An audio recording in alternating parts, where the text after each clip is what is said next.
The hotel clerk's words hung in the air like a death sentence. "I'm sorry, sir. One room, one bed. That's all we have left." Lucas Reed felt his stomach drop as his boss, the formidable Claire Holloway, stood silently beside him, her expression unreadable. Outside, lightning split the Chicago sky. Behind them, a crowd of stranded travelers pressed closer, desperate for shelter. Lucas thought of his daughter waiting at home, of the promotion he'd worked 5 years to earn, of every professional boundary he'd carefully maintained. The clerk held out a single keycard. What happened next would change everything he thought he knew about his carefully controlled life. If you want to see how one impossible night transforms 2 lives forever, stick with me until the end. And please, hit that like button and drop a comment telling me what city you're watching from. I love seeing how far these stories travel. The fluorescent lights of O'Hare International Airport flickered as Lucas Reed checked his phone for the 7th time in 10 minutes. The screen showed the same message it had for the past hour. Flight canceled. He rubbed his tired eyes, feeling every one of his 34 years settle into his shoulders like weights. "This is unacceptable." Claire Holloway's voice cut through the ambient chaos of the terminal like a knife through silk. She stood 5 feet away, her phone pressed to her ear, her perfectly tailored navy suit somehow still crisp despite 12 hours of meetings and travel delays. "I don't care what the weather's doing. I have a board meeting at 8 tomorrow morning." Lucas had worked for Claire for 3 years, and in that time, he'd learned to read the subtle variations in her formidable presence. Right now, beneath the commanding exterior, he detected something rare. Frustration edging toward genuine concern. It made her seem almost human. "Mr. Reed." She ended her call and turned those sharp green eyes on him. "It appears we're stranded." "Yes, ma'am. I've been monitoring the weather reports. The storm system isn't expected to clear until tomorrow afternoon at the earliest." A ghost of something, amusement, respect, flickered across her face. "Always prepared. That's why you're my best project manager." She paused, and Lucas could practically see her mind working through scenarios, calculating odds, formulating backup plans. "We'll need to find accommodation, somewhere close. The highways are already backing up." Lucas had already pulled up hotel options on his phone. "There are 3 hotels within a mile of the airport. I'll call them now." "Make it quick." "And Lucas?" She met his eyes directly. "Book separate rooms." The emphasis on separate sent an uncomfortable heat up the back of his neck. Of course, separate rooms. The suggestion of anything else was absurd. Claire Holloway was his boss, the vice president of operations at Meridian Technologies. A woman whose yearly salary probably exceeded what he'd earn in a decade.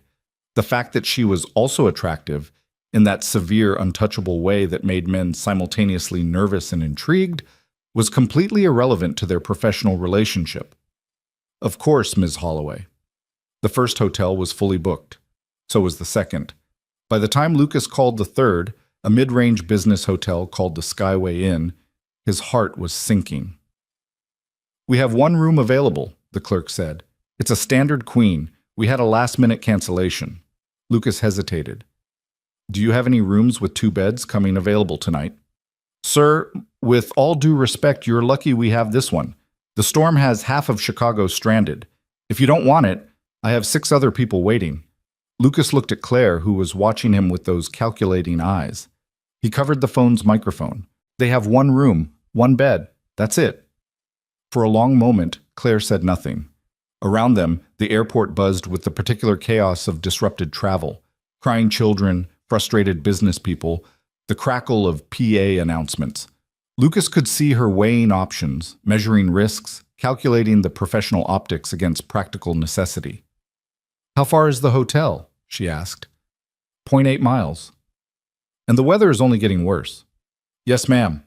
She straightened her shoulders in a gesture Lucas had come to recognize as her decision-making tell. "Book it. We're both adults. We can manage 1 night." 20 minutes later, they stood in the lobby of the Skyway Inn, surrounded by dozens of other stranded travelers. The lobby smelled of wet carpet and industrial coffee. Claire's designer luggage looked absurdly out of place among the plastic shopping bags and rumpled backpacks. The desk clerk, a tired-looking woman in her 50s with kind eyes, handed Lucas the key card with an apologetic smile. "Room 847, 8th floor. I've sent up extra pillows and blankets. One of you can take the couch."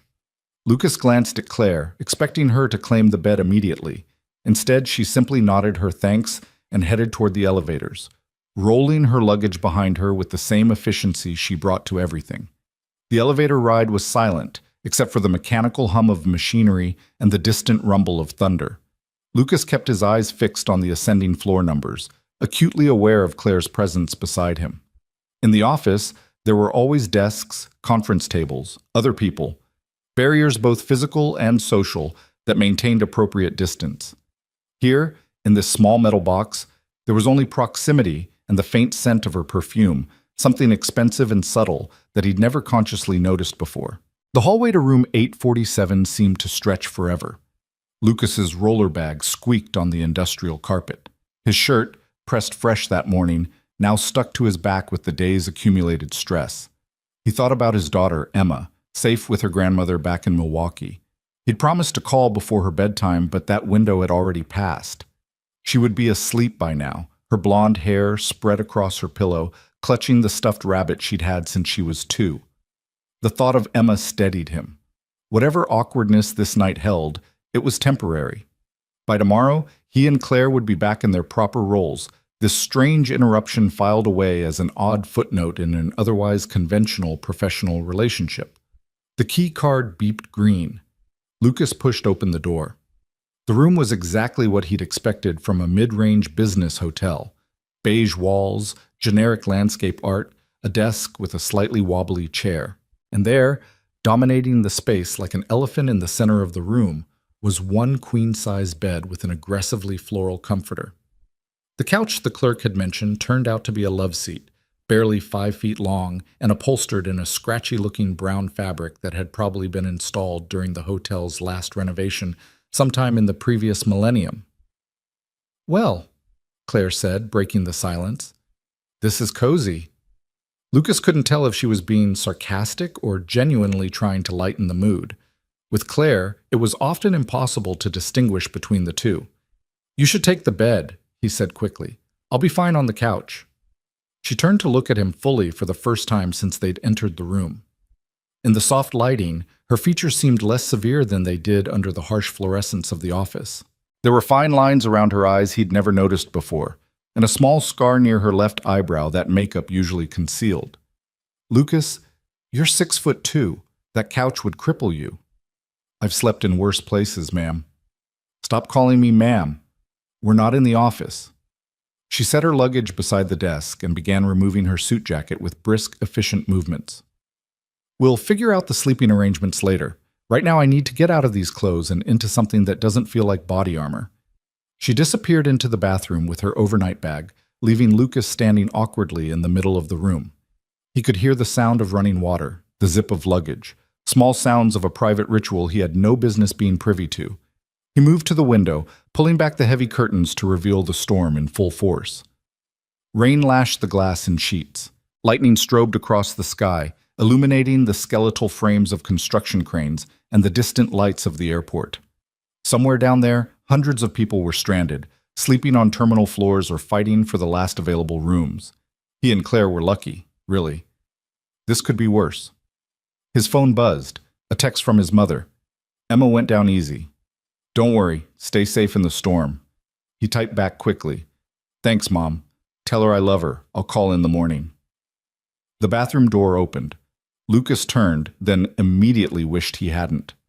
Claire had changed into black yoga pants and an oversized gray sweater that slipped off one shoulder.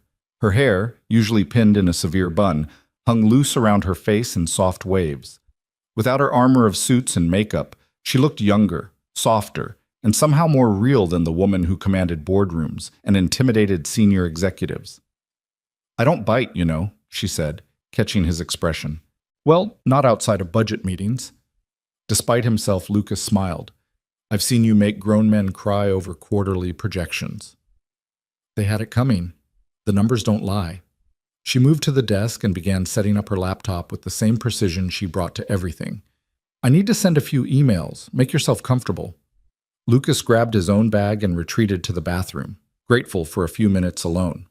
The space was small but clean, smelling of industrial soap and the lingering sweetness of Claire's perfume. He caught sight of himself in the mirror, rumpled shirt, loosened tie, 2 days of stubble darkening his jaw. He looked tired. More than that, he looked like what he was. A single father who'd been running on coffee and determination for so long, he'd forgotten what it felt like to actually rest. He changed into jeans and a t-shirt, splashed cold water on his face, and tried to construct a mental framework for how this night would go.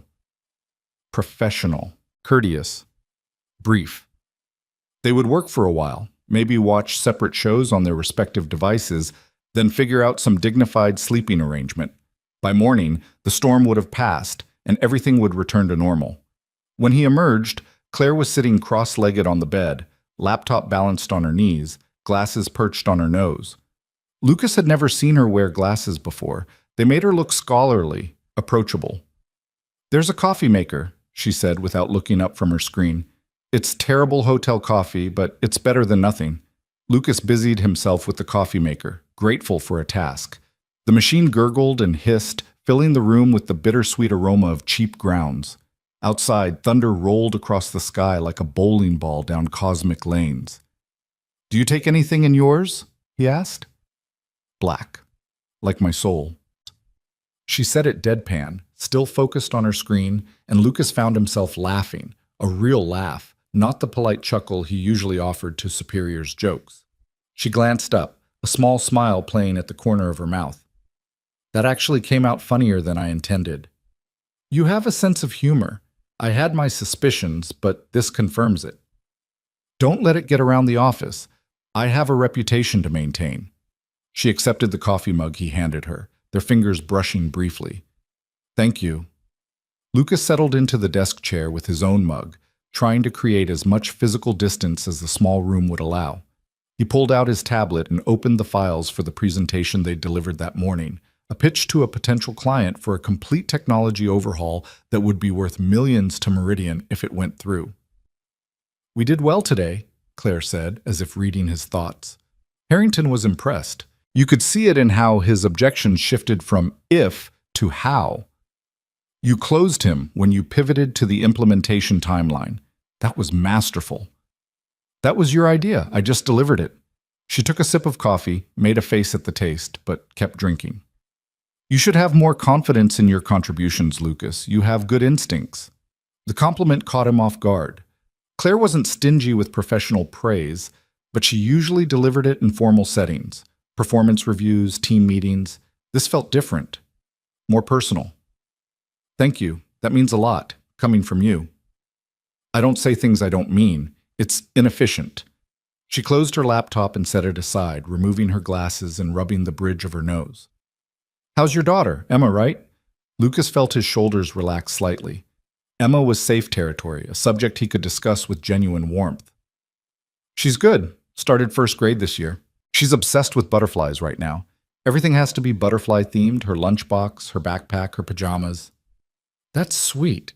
My nephew went through a dinosaur phase that lasted 2 years. My sister thought she'd lose her mind." "I didn't know you had a sister." "2 of them, both married, both with kids, both living the suburban dream in Connecticut." There was something in her voice, not quite bitterness, but a complicated edge that suggested those family dynamics weren't entirely smooth. "Are you close?" Claire seemed to consider the question, turning her coffee mug in her hands. "We're cordial. Holiday cards and birthday calls. They don't really understand my life, and I don't really understand theirs. We exist in parallel universes that occasionally intersect at Thanksgiving." The honesty surprised him. In 3 years, he'd never heard Claire discuss anything personal. She was a master of the professional deflection, turning every casual question into a work-related topic. "That must be difficult," Lucas said carefully. "It is what it is." She shrugged, but Lucas caught the tightness around her eyes. "They think I'm married to my career. They're not wrong. When you're a woman in tech, you can't afford to be anything less than twice as good and half as demanding as the men. It doesn't leave much room for other things." Lightning flashed, filling the room with stark white light for a split second. In that brief illumination, Lucas saw something in Claire's expression that he'd never seen before. Not vulnerability exactly, but a kind of weariness that suggested the weight she carried was heavier than anyone knew. Thunder followed, a deep rumble that rattled the windows. "Do storms bother you?" Claire asked, noticing him tense. "Not really. I grew up in Wisconsin. You learn to live with the weather." He paused, debating whether to share, then decided the strange intimacy of the moment warranted honesty. "Emma doesn't love them, though. She has a whole routine, checks that all her stuffed animals are accounted for, makes sure her nightlight is working. My mom knows the drill." "Your mother watches her when you travel?" "She moved in after—" He stopped, the familiar tightness constricting his chest. "After my wife died. Emma was only 2. I couldn't do it alone." The silence that followed wasn't uncomfortable exactly, but it was weighted. Lucas kept his eyes on his coffee, waiting for the usual response. The awkward condolences, the pitying looks, the inevitable follow-up questions that people never really wanted answers to. Instead, Claire said quietly, "That must have been impossibly hard." It was perfect, acknowledging the reality without demanding details, offering sympathy without drowning him in it. Lucas looked up, meeting her eyes, and saw genuine understanding there. "Some days still are," he admitted. "But Emma's amazing. She's this bright, funny, resilient little person who somehow came out of all that loss still believing the world is good. She keeps me honest." "She's lucky to have you." "I'm the lucky one." Claire smiled, a real smile, soft and unguarded. "I believe that. You light up whenever you mention her. It's nice to see someone who hasn't been completely consumed by corporate life." "Is that what happened to you?" He regretted the question immediately, certain he'd overstepped. But Claire didn't look offended. Instead, she drew her knees up to her chest, wrapping her arms around them in a gesture that made her look younger, more uncertain. "Maybe," she said. "Or maybe I just never figured out how to want anything else." She was quiet for a moment, then continued. "I was engaged once, long time ago. He was nice, stable, wanted all the traditional things, house, kids, minivan. I kept saying yes eventually, but eventually never came. He got tired of waiting for me to choose him over my career. He wasn't wrong to leave. That doesn't make it hurt less." "No, but it was 8 years ago. I barely remember what he looked like now." She took another sip of terrible coffee. "Isn't it strange how people can be so important to us and then just fade? Like they were never really there at all." Lucas thought about Sarah, his wife, Emma's mother, the woman who'd shaped his entire adult life. She'd been gone for 4 years, and while the sharp edges of grief had dulled, he could still see her face clearly, hear her laugh, remember the exact shade of blue her eyes had been. "Some people don't fade," he said. "Some people stay." "The important ones," Claire agreed. "Emma's mother, she stays with you. Every day. And Emma's laugh, the way she wrinkles her nose when she's thinking hard, her absolute certainty that people are good until proven otherwise." He smiled, though it ached. "Sarah was like that, relentlessly optimistic. It drove me crazy sometimes, how she could find the bright side of anything." "What happened? If you don't mind me asking." Lucas did mind, in the sense that talking about Sarah always felt like reopening a wound that had only partially healed. But there was something about this strange night, the storm, the isolation, Claire's unexpected openness, that made honesty feel not just possible, but necessary. Car accident, black ice, wrong place, wrong time. She was on her way to pick up Emma from daycare. The words came out flat, recited. He'd told this story so many times it had become a script. The doctors said she didn't suffer. I'm not sure I believe them, but I want to. For Emma's sake, I need to believe Sarah's last moments weren't filled with fear. And you were left alone with a 2-year-old, and a mortgage, and a job that required travel, and absolutely no idea how to do any of it without her. He rubbed his face, feeling the exhaustion of those early days even now. My mother saved us. She sold her house, moved into ours, basically became Emma's second parent. I don't know what I would have done without her. You would have found a way. People do. Maybe. But it would have broken me in the process. He looked at Claire directly. Is that why you work so hard? To avoid being broken? The question hung between them, too honest, too raw. Lucas half expected her to shut down, to retreat behind her professional armor and change the subject. Instead, she held his gaze, considering. I work hard because I'm good at it, she said finally. Because building things, fixing systems, solving impossible problems, that makes sense to me. People don't make sense. Relationships don't follow logical patterns. You can do everything right and still lose. That's true. So why risk it? Why open yourself up to that kind of pain? It was Lucas's turn to consider. Outside, the storm continued its assault, rain drumming against the windows like impatient fingers. He thought about the question, really thought about it, examining his own choices and motivations with the kind of honesty he usually reserved for late-night conversations with himself. Because the alternative is worse, he said. Living safe, protected, alone. That's not living. That's just existing, surviving, and life's too short and too precious to spend it just surviving. Claire was quiet, her expression unreadable. Then, so softly, he almost didn't hear it over the storm, she said, I'm not sure I know how to do anything else. The admission pierced something in Lucas's chest. He saw her clearly then, not as the formidable VP who terrified executives and commanded seven-figure budgets, but as a woman who'd built such perfect armor around herself, she'd forgotten there was still a person underneath. Can I ask you something? He said. You just did, but go ahead. Oh, when's the last time you did something just because you wanted to? Not for career advancement or networking or strategic positioning, just because it made you happy. Claire opened her mouth, then closed it, opened it again. I don't know. That's terrifying. I know. She laughed, but there was no humor in it. See? This is what happens when you peel back the layers. Underneath the competent executive is just this. A woman who doesn't know what makes her happy anymore. Then maybe it's time to find out. Is that what you did, after Sarah? Lucas nodded slowly. I had to. I was drowning in grief, barely keeping my head above water. But I had Emma, and she needed me to be present, not just physically there, but actually alive. So I started small. I'd take her to the park and actually watch her play instead of checking my phone. We'd make pancakes on Saturday mornings, terrible misshapen ones that were burnt on one side. I learned that she loves butterflies and hates carrots, and has my wife's gift for making friends wherever she goes. He smiled, remembering. Those little moments, they saved me. They reminded me that life wasn't over, just different. You're a good father. I'm a trying father. There's a difference. He finished his coffee, grimacing at the cold, bitter dregs. But, yeah, I'm doing my best. That's all any of us can do, right? Claire unfolded herself from the bed and stood, stretching. Her sweater rode up slightly, revealing a strip of pale skin at her waist. Lucas looked away quickly, fixing his gaze on the storm outside. I should try to get some sleep, she said. Tomorrow's going to be chaos, rescheduled meetings, angry clients, the board wanting explanations. Right, of course.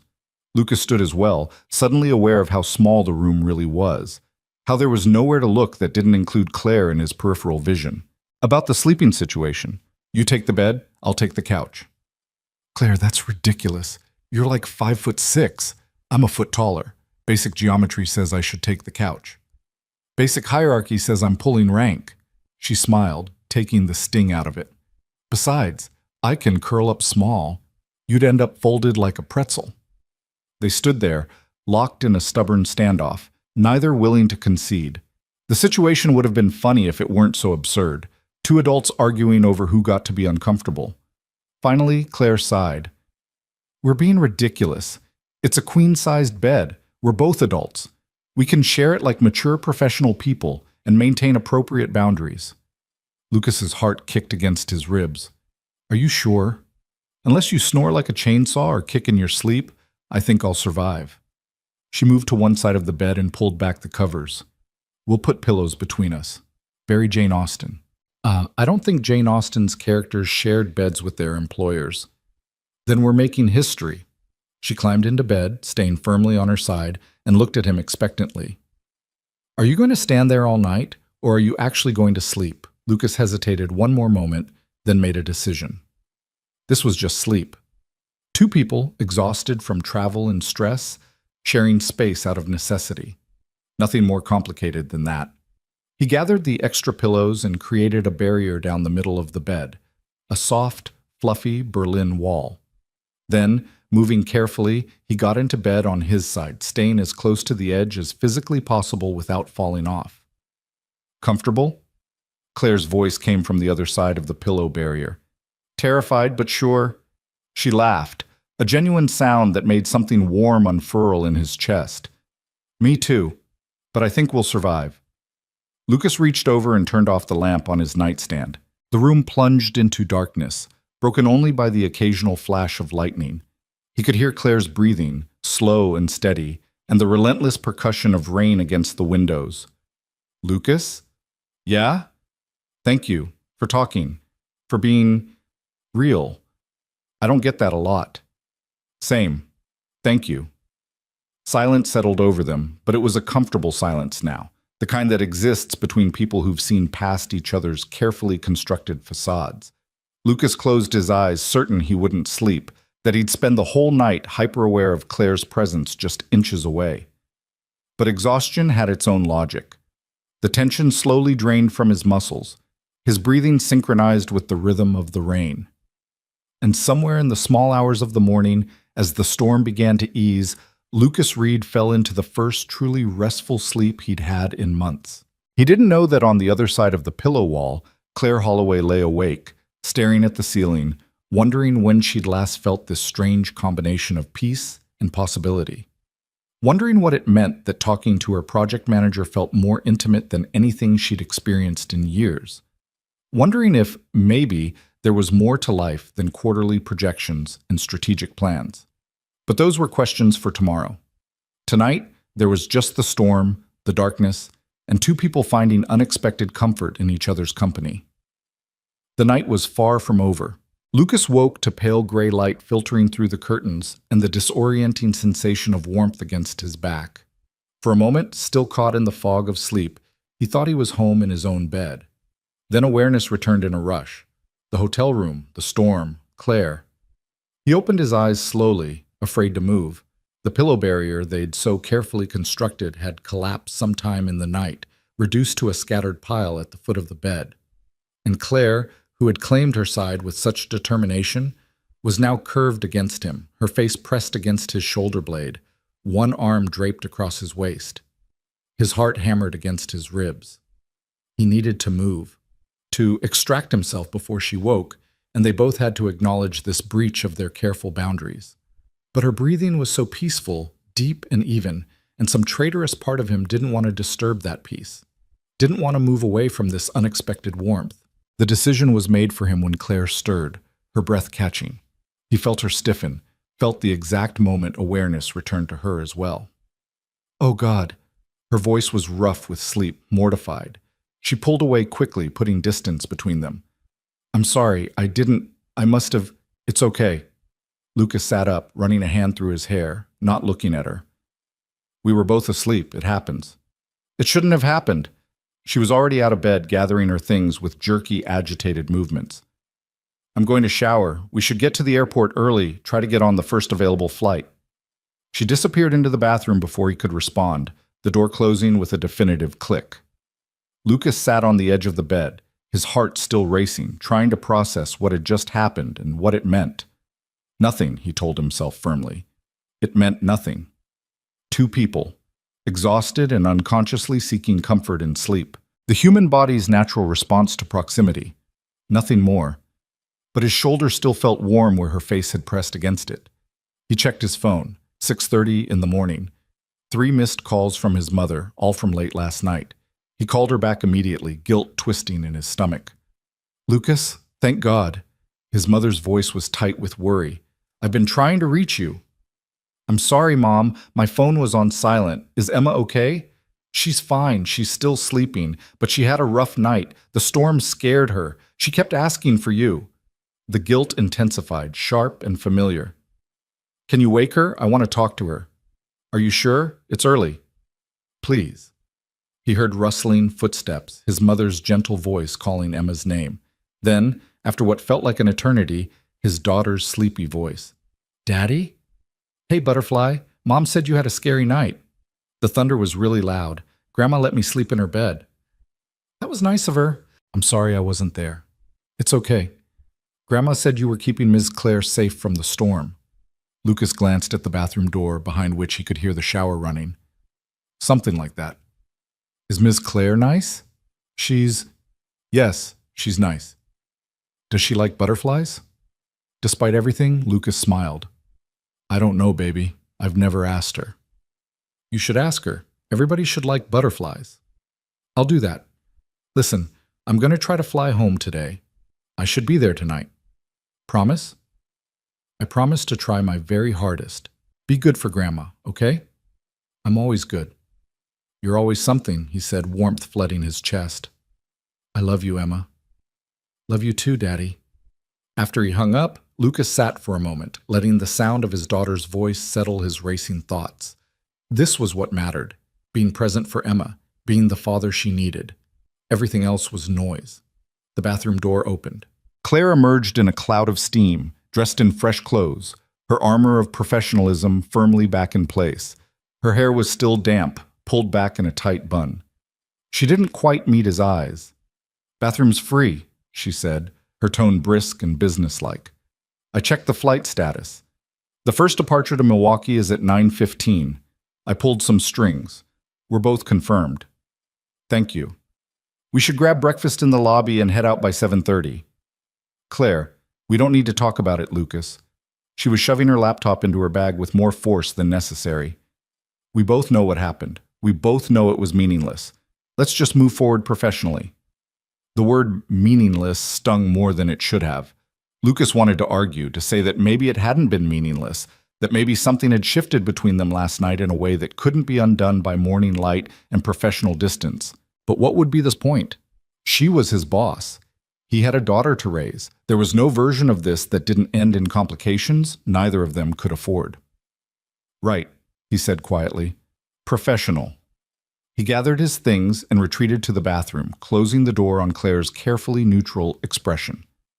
Under the hot spray of the shower, he tried to wash away the memory of waking up with her warmth against him, the strange sense of rightness he'd felt in that half-asleep moment. It was just proximity, he told himself. Just two lonely people finding accidental comfort. It didn't have to mean anything. But as he dressed and packed his bag, he couldn't shake the feeling that something fundamental had changed, and no amount of professional distance could change it back. They ate breakfast in near silence, seated at a small table in the hotel's lobby restaurant. Claire focused intently on her phone, responding to emails with sharp, efficient taps. Lucas pushed scrambled eggs around his plate and tried not to think about how comfortable their conversation had been just hours ago, how easy it had felt to talk to her about things he rarely discussed with anyone. The board meeting has been rescheduled to tomorrow, Claire said without looking up. I'll need the Harrington implementation timeline updated by end of day. I'll have it to you by 4. Good. A man in a rumpled suit stopped by their table, smiling broadly. Excuse me, I hope I'm not interrupting. I just wanted to say you two make a lovely couple. My wife and I have been married 32 years, and I can always spot that look. Lucas felt his face flush hot. Oh, we're colleagues, Claire cut in, her voice sharp enough to cut glass. Just colleagues. The man's smile faltered. My apologies, I didn't mean to assume. He retreated quickly, clearly embarrassed. The silence that followed was excruciating. Lucas stared at his coffee cup. Claire returned to her phone with renewed intensity. We should go, she said finally. The cab's probably waiting. The ride to the airport was tense. Lucas watched the city slide by. Chicago in the wake of the storm. Wet streets reflecting gray sky, people hurrying to work with their heads down against the cold. Claire sat on the opposite side of the back seat, as far from him as the confined space would allow, her attention fixed on her phone screen. At the airport, they moved through security with the practiced efficiency of frequent travelers. Their gate was at opposite ends of the terminal from where they'd been stranded last night. In the harsh morning light, surrounded by business travelers and families, the intimacy of their late-night conversation felt like something from a dream or a mistake. I'm going to work until boarding, Claire said, settling into a seat near the gate. You should probably call your daughter. It was a dismissal, polite but clear. Lucas nodded and moved several rows away, giving her the space she clearly wanted. He tried to focus on work emails, but his mind kept circling back to the hotel room, to Claire's confession that she didn't know what made her happy anymore, to the way she'd looked at him when he talked about Emma, like she was seeing something she'd forgotten existed. The flight was called. They boarded separately, though their seats were together in first class. Claire took the window seat and immediately put in earbuds, closing her eyes. Lucas pulled out his tablet and tried to work on the implementation timeline, but he kept losing his train of thought, distracted by Claire's presence beside him.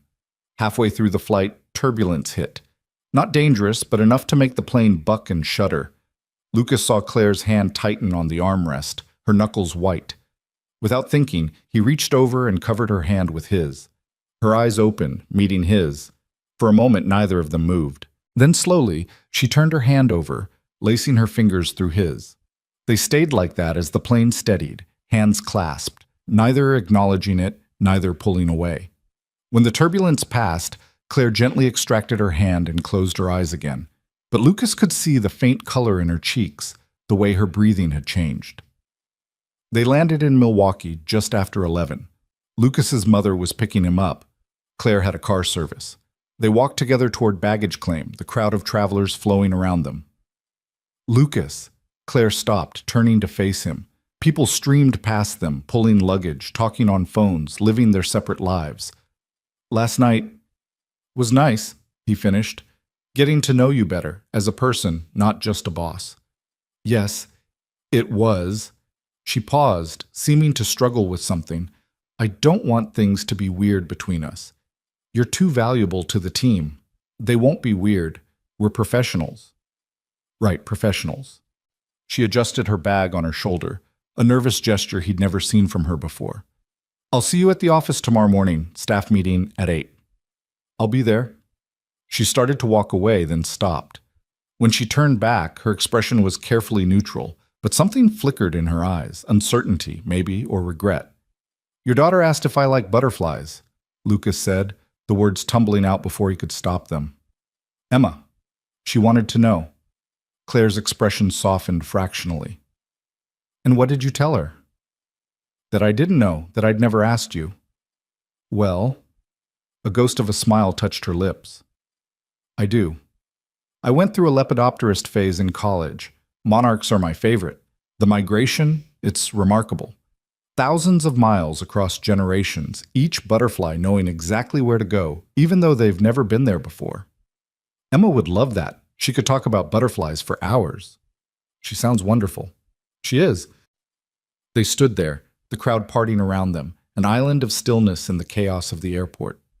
Lucas wanted to say more, to ask if, maybe, sometime, she'd like to meet Emma properly, not as his boss, but as someone he trusted, someone who might become important to both of them.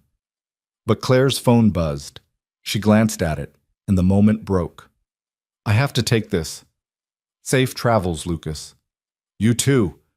He watched her walk away, phone pressed to her ear, her posture straightening back into the commanding presence everyone recognized. By the time she disappeared into the crowd, she was fully Claire Holloway again, untouchable, unshakable, alone. Lucas collected his bag and headed to the pickup area where his mother's familiar silver sedan waited. She hugged him tight when he got in, the kind of mother's hug that could still make him feel like everything might be okay. Rough trip? She asked, pulling into traffic. Complicated. Want to talk about it? He thought about Claire's hand in his during the turbulence, about waking up with her warmth against him, about the way she'd admitted she didn't know how to be happy. He thought about all of it, and knew none of it was something he could explain, not to his mother, maybe not even to himself. Not yet, he said. How's Emma? His mother accepted the deflection gracefully. Excited to see you. She made you a picture. 3 guesses what it's of. Butterflies? Very good. You know your daughter. When they arrived home, Emma burst through the front door before Lucas could even get out of the car. She launched herself at him with the fearless abandon only a 6-year-old could manage, wrapping her arms around his neck and her legs around his waist. You came back. You promised, and you came back. Of course I did, Butterfly. I always keep my promises to you. She pulled back to look at him seriously. Was Ms. Claire scared of the storm? Lucas thought about Claire's carefully controlled fear during the turbulence, the way she'd reached back for his hand despite all her determination to maintain distance. Maybe a little, but she was brave. That's good. Grandma says being brave means being scared, but doing it anyway. Grandma's very smart. Emma wriggled down and grabbed his hand, pulling him toward the house. Come see my butterfly picture. I used all the colors. The rest of the day passed in the familiar rhythm of single parenthood, lunch made and cleaned up, Emma's endless chatter about school and friends and the injustice of bedtime, the comfortable routine that grounded him. He helped her with homework, read her favorite book about butterfly migration, tucked her into bed with the ritual of checking that all her stuffed animals were present and accounted for. Daddy? Emma's voice was sleepy, her eyes already heavy. Do you think Ms. Claire is lonely? The question caught him off guard. What makes you ask that? When you talk about her, you sound sad. Like when you talk about mommy sometimes. Lucas felt his throat tighten. Emma was so perceptive, saw things adults worked hard to hide. I think maybe she's lonely sometimes. A lot of grown-ups are. You should be her friend. Friends make lonely go away. It's a little more complicated than that, baby. Why? Friends aren't complicated. You just like somebody, and they like you back, and you do nice things for each other.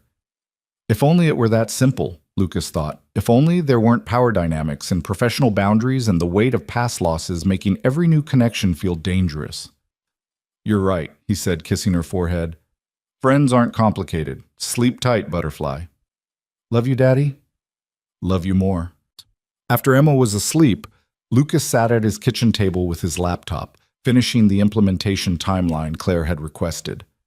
He worked methodically, professionally, incorporating her feedback from the presentation and anticipating the questions the Harrington team would ask. This was safe territory, deliverables and deadlines, clear expectations, and measurable outcomes. His phone buzzed with an email notification. From Claire, sent at 10:47 p.m. Lucas, reviewed the timeline. Excellent work as always. One thought, we should include a contingency phase for data migration complications. Harrington's existing systems are older than they admitted. I'd rather overpromise capability than underdeliver results. Can you add that section and have the revised version to me by noon tomorrow? CH. He read it twice, looking for subtext, for any acknowledgement of everything that had happened between them. But it was pure business, the kind of directive she'd sent him 100 times before. Maybe that's all last night had been. A momentary lapse in professional distance, already forgotten in the clear light of separate lives. Lucas added the contingency section, refined the language, and sent it back with a brief acknowledgement. Professional. Appropriate. Exactly what they both needed. But as he closed his laptop and headed to bed, he couldn't stop thinking about what Emma had said. Friends aren't complicated. You just like somebody, and they like you back. What did it mean that he couldn't stop thinking about Claire? That he'd memorized the exact shade of her eyes when the lamplight hit them, the way she'd looked with her hair loose and her defenses down? What did it mean that he wanted to know more? What books she read? What music she listened to? Whether she'd ever watched a monarch butterfly emerge from its chrysalis and felt the same wonder Emma felt? He wanted to be her friend, but he also wanted things that friendship couldn't encompass, things that terrified him because he hadn't wanted them since Sarah died, hadn't let himself want them, because wanting meant risk, and risk meant potential loss, and he'd already lost enough for one lifetime. Sleep didn't come easily that night. The next morning, Lucas arrived at Meridian Technologies at 7:30, an hour before the staff meeting. The office was quiet, just a few early arrivals scattered among the cubicles. He made coffee in the break room and settled at his desk, determined to focus on work and nothing else. Claire arrived at 7:45. He heard her heels clicking on the tile floor, heard her greeting the receptionist with her usual brisk efficiency. He didn't look up from his computer screen, didn't acknowledge her presence passing his cubicle. Professional distance. That's what they both needed. The staff meeting was routine, project updates, resource allocation, a new client prospect that would require extensive travel. Claire ran it with her usual commanding presence, fielding questions and making decisions with quick precision. Lucas contributed when asked, kept his comments relevant and concise, gave no indication that anything had changed. Except everything had changed, and he could see in the way Claire's eyes skipped over him, the way she directed questions to everyone else on the team first, that she felt it too. After the meeting, as people filed out, Claire's voice stopped him. "Lucas, a moment, please." His heart kicked. He turned back, waiting as the room emptied. Claire closed the door, then moved to the window, putting the conference table between them. "I've been thinking about team structure," she said, her tone carefully neutral. "The Harrington project is going to require significant oversight. I'm considering making you the lead PM, reporting directly to me." It was the promotion he'd been working toward for 3 years, the opportunity he'd dreamed about, the raise that would make Emma's future more secure, the professional validation he'd earned through countless late nights and flawless executions. That's incredible. Thank you." "Don't thank me yet. It's going to be brutal. Harrington's expectations are high, the timeline's aggressive, and you'll be managing a team of 8 across 3 departments. You'll be working closely with me, probably more than you'd like." There was something in her voice, a question hidden in the statement. Lucas met her eyes directly. "I think I can handle it." "Can you? Handle working closely with me after—" She stopped, seeming to catch herself. "I need to know this won't be a problem, that we can maintain appropriate professional boundaries despite whatever happened in Chicago." "Nothing happened in Chicago. Lucas, we talked. We shared a room out of necessity. We both fell asleep and unconsciously sought human comfort. That's all." He said it firmly, as much to convince himself as her. "We're both adults. We can absolutely maintain professional boundaries." Claire studied him for a long moment, her expression unreadable. Then she nodded, some tension releasing from her shoulders. "Good. That's good. I'll submit the paperwork to HR this afternoon. You'll start officially next Monday, but I'd like you to begin transition meetings this week." "Of course." She moved toward the door, then paused with her hand on the handle. "For what it's worth, you earned this. Not because of Chicago, but despite it. You're the best PM on my team, and Harrington needs the best." "Thank you, Claire." Her name hung in the air between them, too familiar, too intimate for this glass-walled conference room. She noticed it too, her expression flickering. "Miss Holloway," she corrected softly. "At the office, it should be Miss Holloway." "Right, of course." She left, and Lucas stood alone in the conference room, staring at the space where she'd been. He should feel elated. The promotion was everything he'd worked for. But all he felt was the growing distance between them, the careful reconstruction of walls that had briefly come down. His phone buzzed. A text from his mother. "Emma wants to know if you can pick her up from school today. Her class is releasing butterflies they raised from caterpillars. She wants you to see." Lucas smiled despite everything, typing back quickly. "I'll be there." Wouldn't miss it. At 3 o'clock, he stood in Emma's schoolyard with a crowd of other parents, watching as her teacher brought out a mesh enclosure filled with monarch butterflies. Emma spotted him immediately, her face lighting up. "Daddy, you came! Told you I would." The teacher explained the life cycle, the migration patterns, the remarkable journey these butterflies would undertake. Then, one by one, the children opened the enclosure and let the butterflies go. Emma's emerged slowly, clinging to her finger, its wings still damp and crumpled. "Come on," she whispered to it. "You can do it. You're so brave." Lucas watched his daughter's face. The wonder, the patience, the absolute faith that this fragile creature would find its way. And when the butterfly finally spread its wings and lifted into the air, joining its companions in a swirl of orange and black against the blue sky, Emma's joy was so pure it made his chest ache. "They know where they're going," Emma said, shading her eyes to watch them climb higher. "Even though they've never been there. They just know." Lucas thought about Claire saying the exact same thing, about monarchs knowing their path across generations. He thought about how strange it was that his daughter and his boss, two people who'd never met, both found meaning in the same migration. "Ms. Claire likes butterflies too," he said without planning to. Emma turned to him, eyes wide. "Really?" "Really. Monarchs are her favorite." "Can she come see my butterfly garden? I have milkweed and everything." The innocence of the question gutted him. Because yes, he wanted Claire to meet Emma properly, to see his daughter's garden and hear her endless butterfly facts. He wanted to show Claire what his life actually looked like. Not the professional version she saw at the office, but the messy, beautiful reality of single parenthood and small wonders. But he couldn't. They'd agreed on professional boundaries, and those boundaries didn't include bringing his boss home to meet his daughter over butterfly gardens. Maybe someday, he said, the vague promise that parents use when they mean probably never. Emma accepted it with the easy trust of childhood.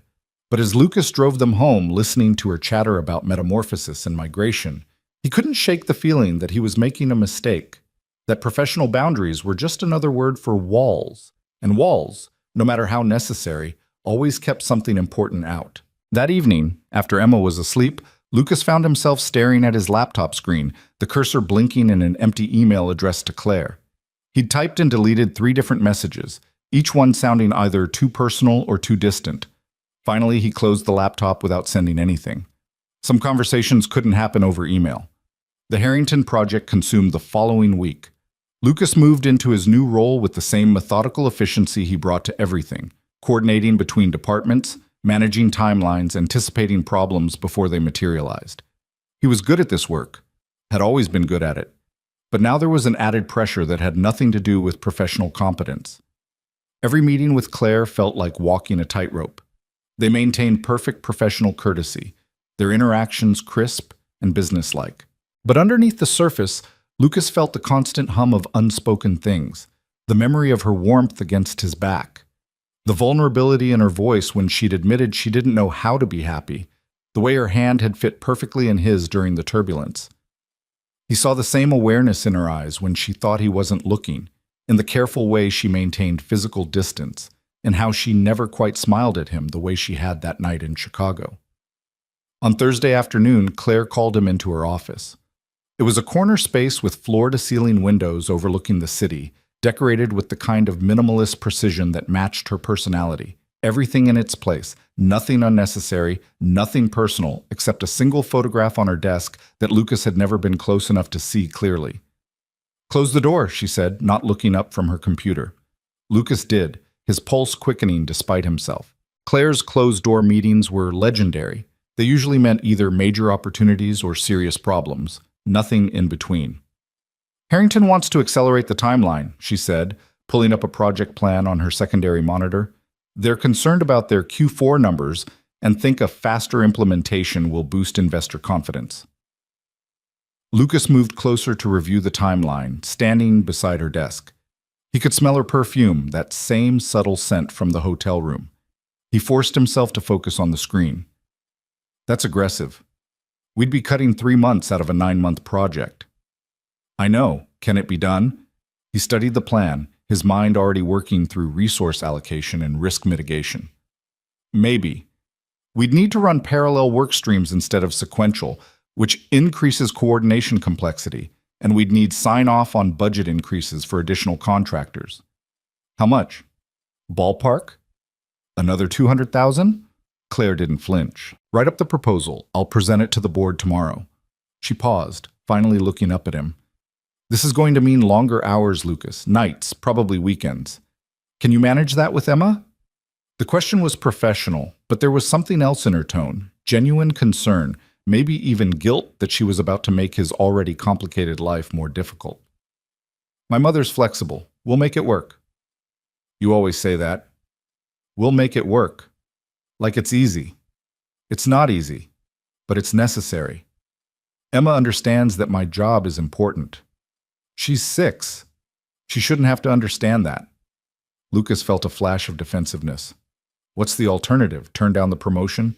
Stop taking on challenging projects? She needs me to succeed, Claire. That's how I provide for her future."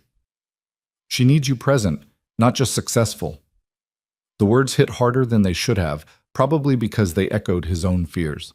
How many school events had he missed? How many bedtimes had he rushed through because of conference calls with overseas clients? He was doing his best, but his best always felt like it came up short somewhere. "I appreciate your concern," he said, his voice tighter than intended. "But I know what my daughter needs." Claire held his gaze for a long moment, something working behind her eyes. Then she looked away, back to her screen. Of course. I'm sorry. That was inappropriate. Your parenting isn't my business. The apology should have settled things, but instead it created a strange, hollow feeling in Lucas's chest, because part of him wanted it to be her business. Part of him wanted her invested in Emma's well-being, wanted her opinion to matter, wanted to bridge the gap between his professional life and his personal one. But that was dangerous thinking. I'll have the proposal to you by end of day, he said. Thank you. That's all I needed. It was a dismissal. Lucas moved towards the door, then stopped, his hand on the handle. Against his better judgment, he turned back. Claire?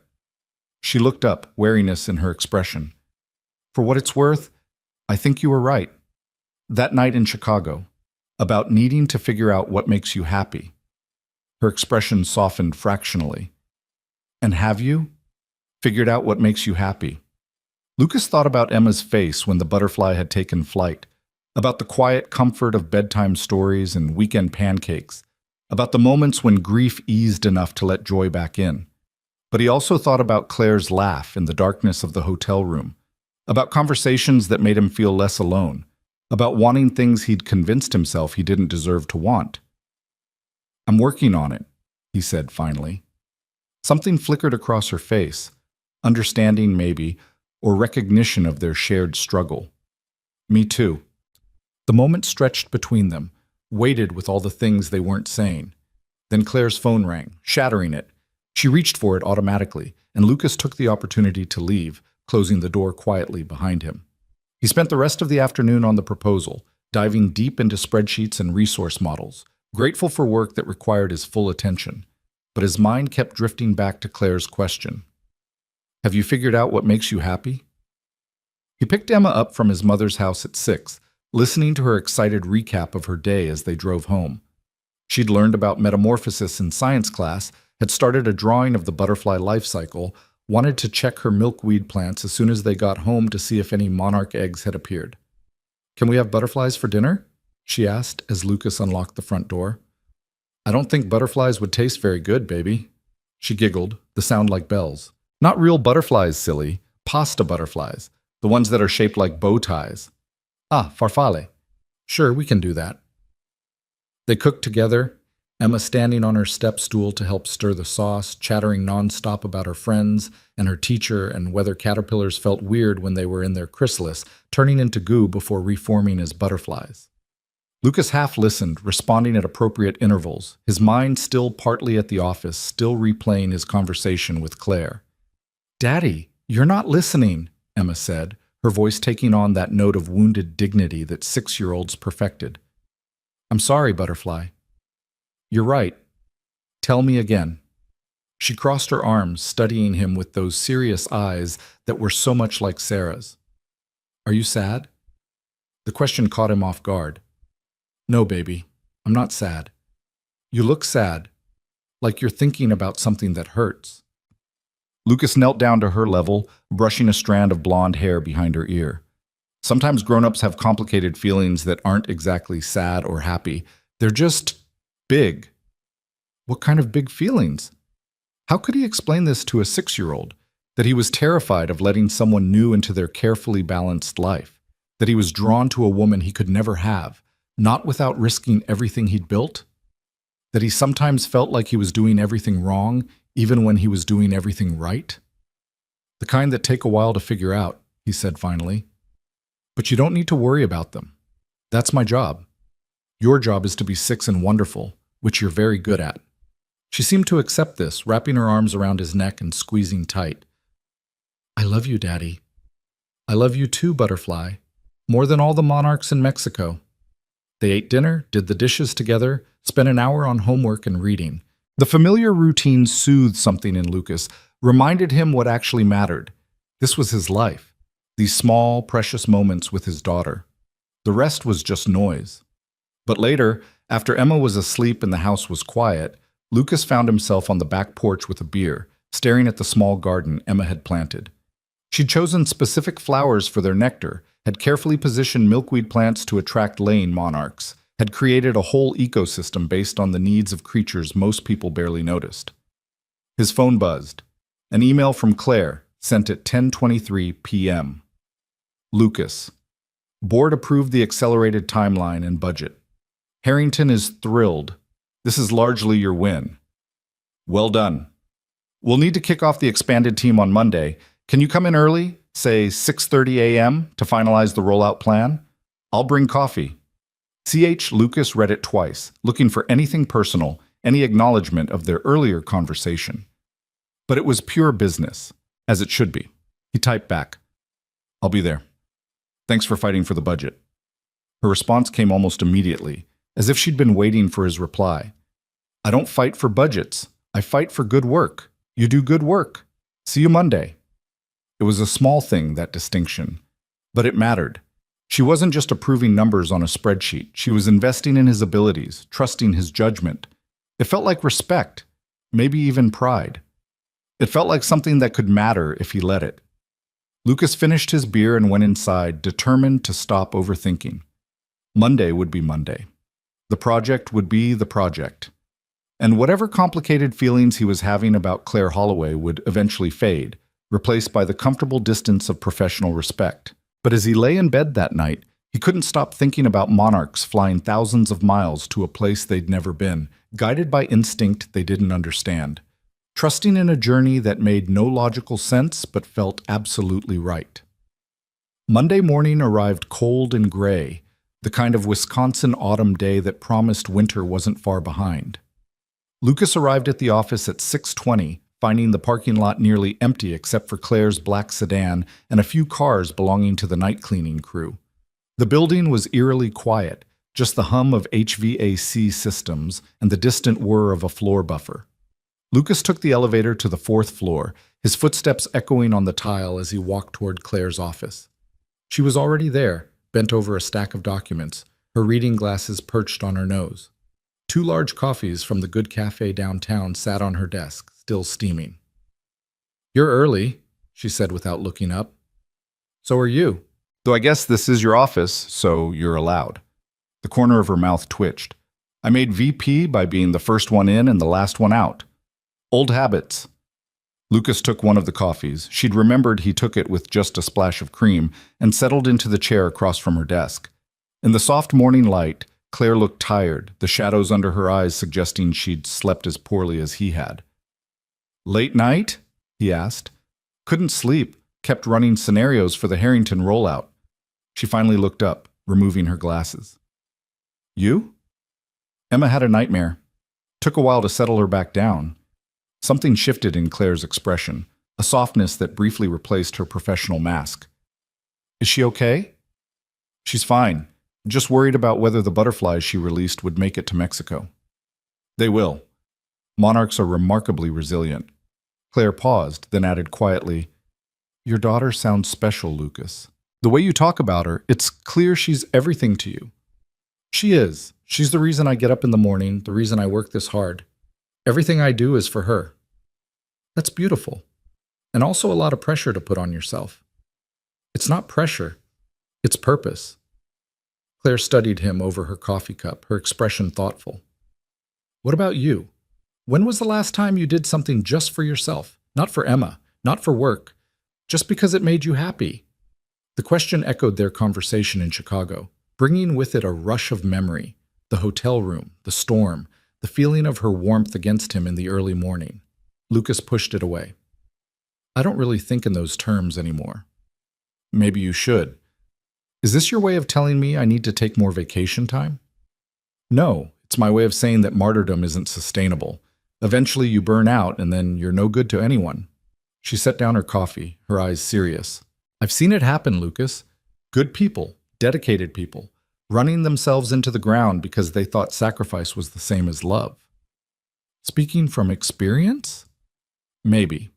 She turned to her computer, pulling up the Harrington files, and Lucas recognized the deflection.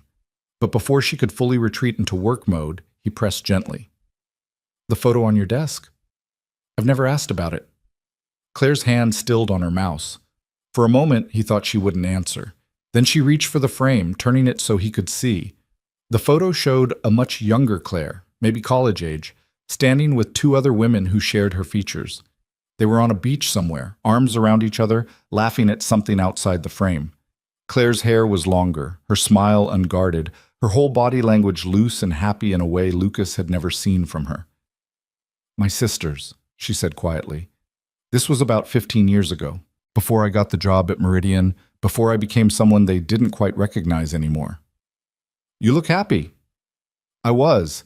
We'd rented a house on the Cape for a week, just the three of us.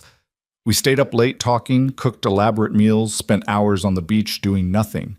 Her voice carried a wistfulness that made Lucas's chest ache. "That was the last time we were really close. After that I got too busy, too important, too focused on the next promotion, the next achievement." "It's not too late to reconnect, isn't it? They have their lives, I have mine. We don't even speak the same language anymore. When I visit, they talk about their kids' soccer games and school fundraisers, and I talk about quarterly earnings and market positioning. We're polite strangers who happen to share DNA." Lucas thought about his own mother, about how she'd rearranged her entire life to help him raise Emma, about the sacrifice that had looked like love because it was love. Family's complicated, but that doesn't mean it's not worth fighting for. Is it fighting for something or fighting against who you've become? Claire returned the photo to its place, precisely aligned with the edge of her desk. "Sometimes I think I've gone too far down this path to turn back. The work, the success, the reputation, it's who I am now.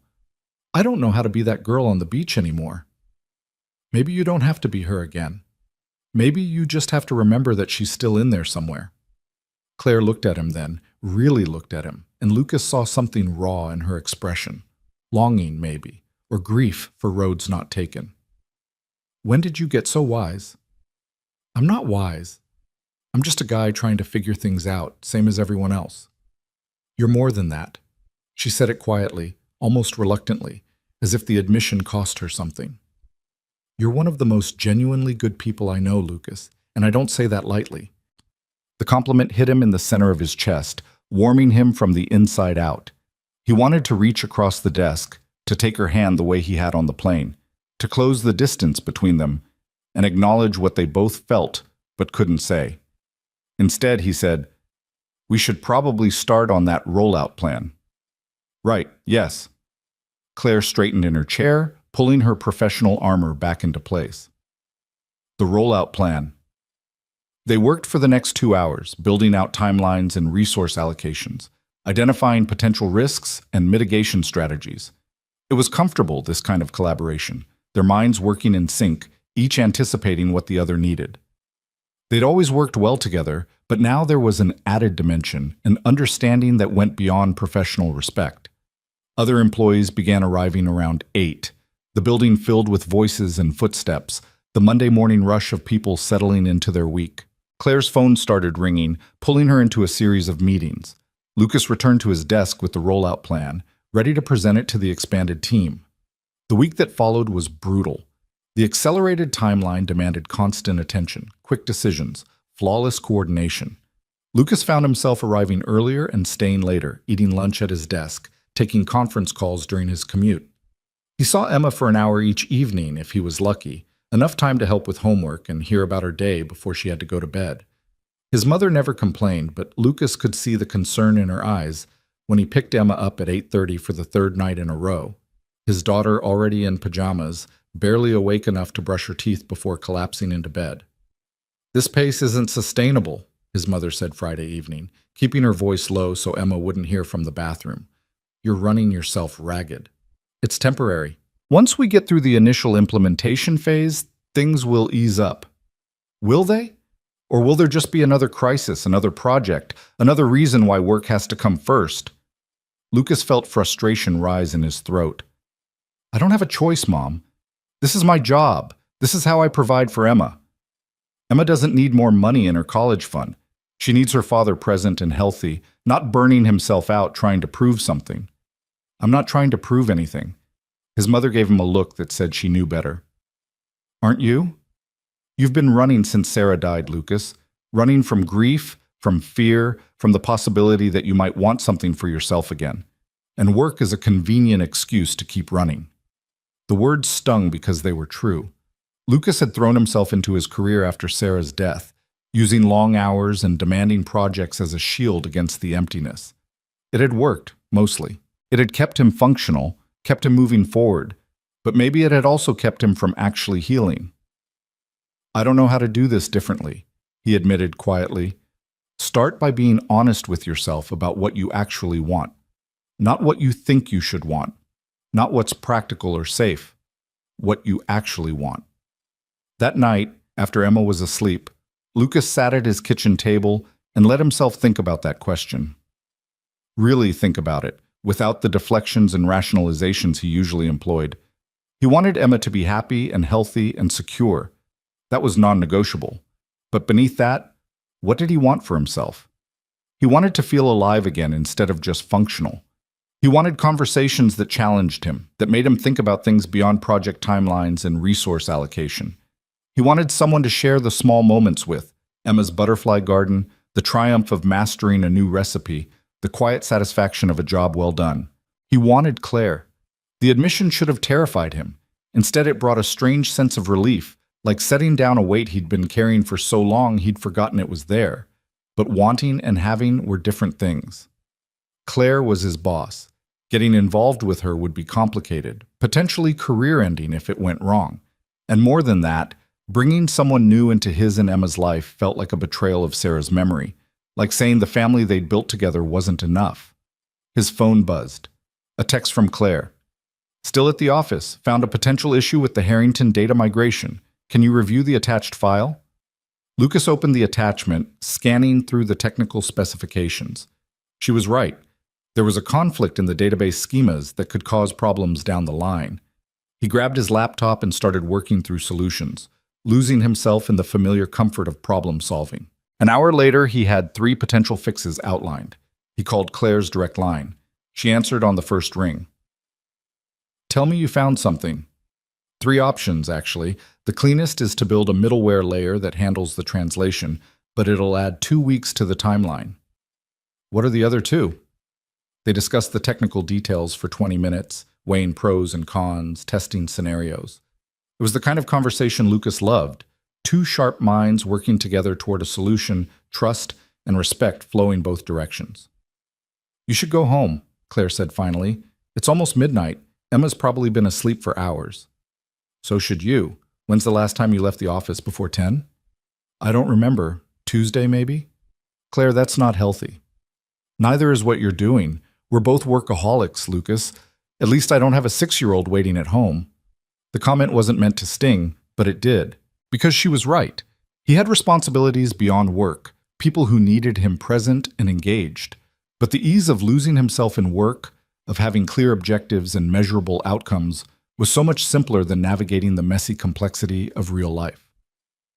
"Come to the company picnic tomorrow," Claire said suddenly.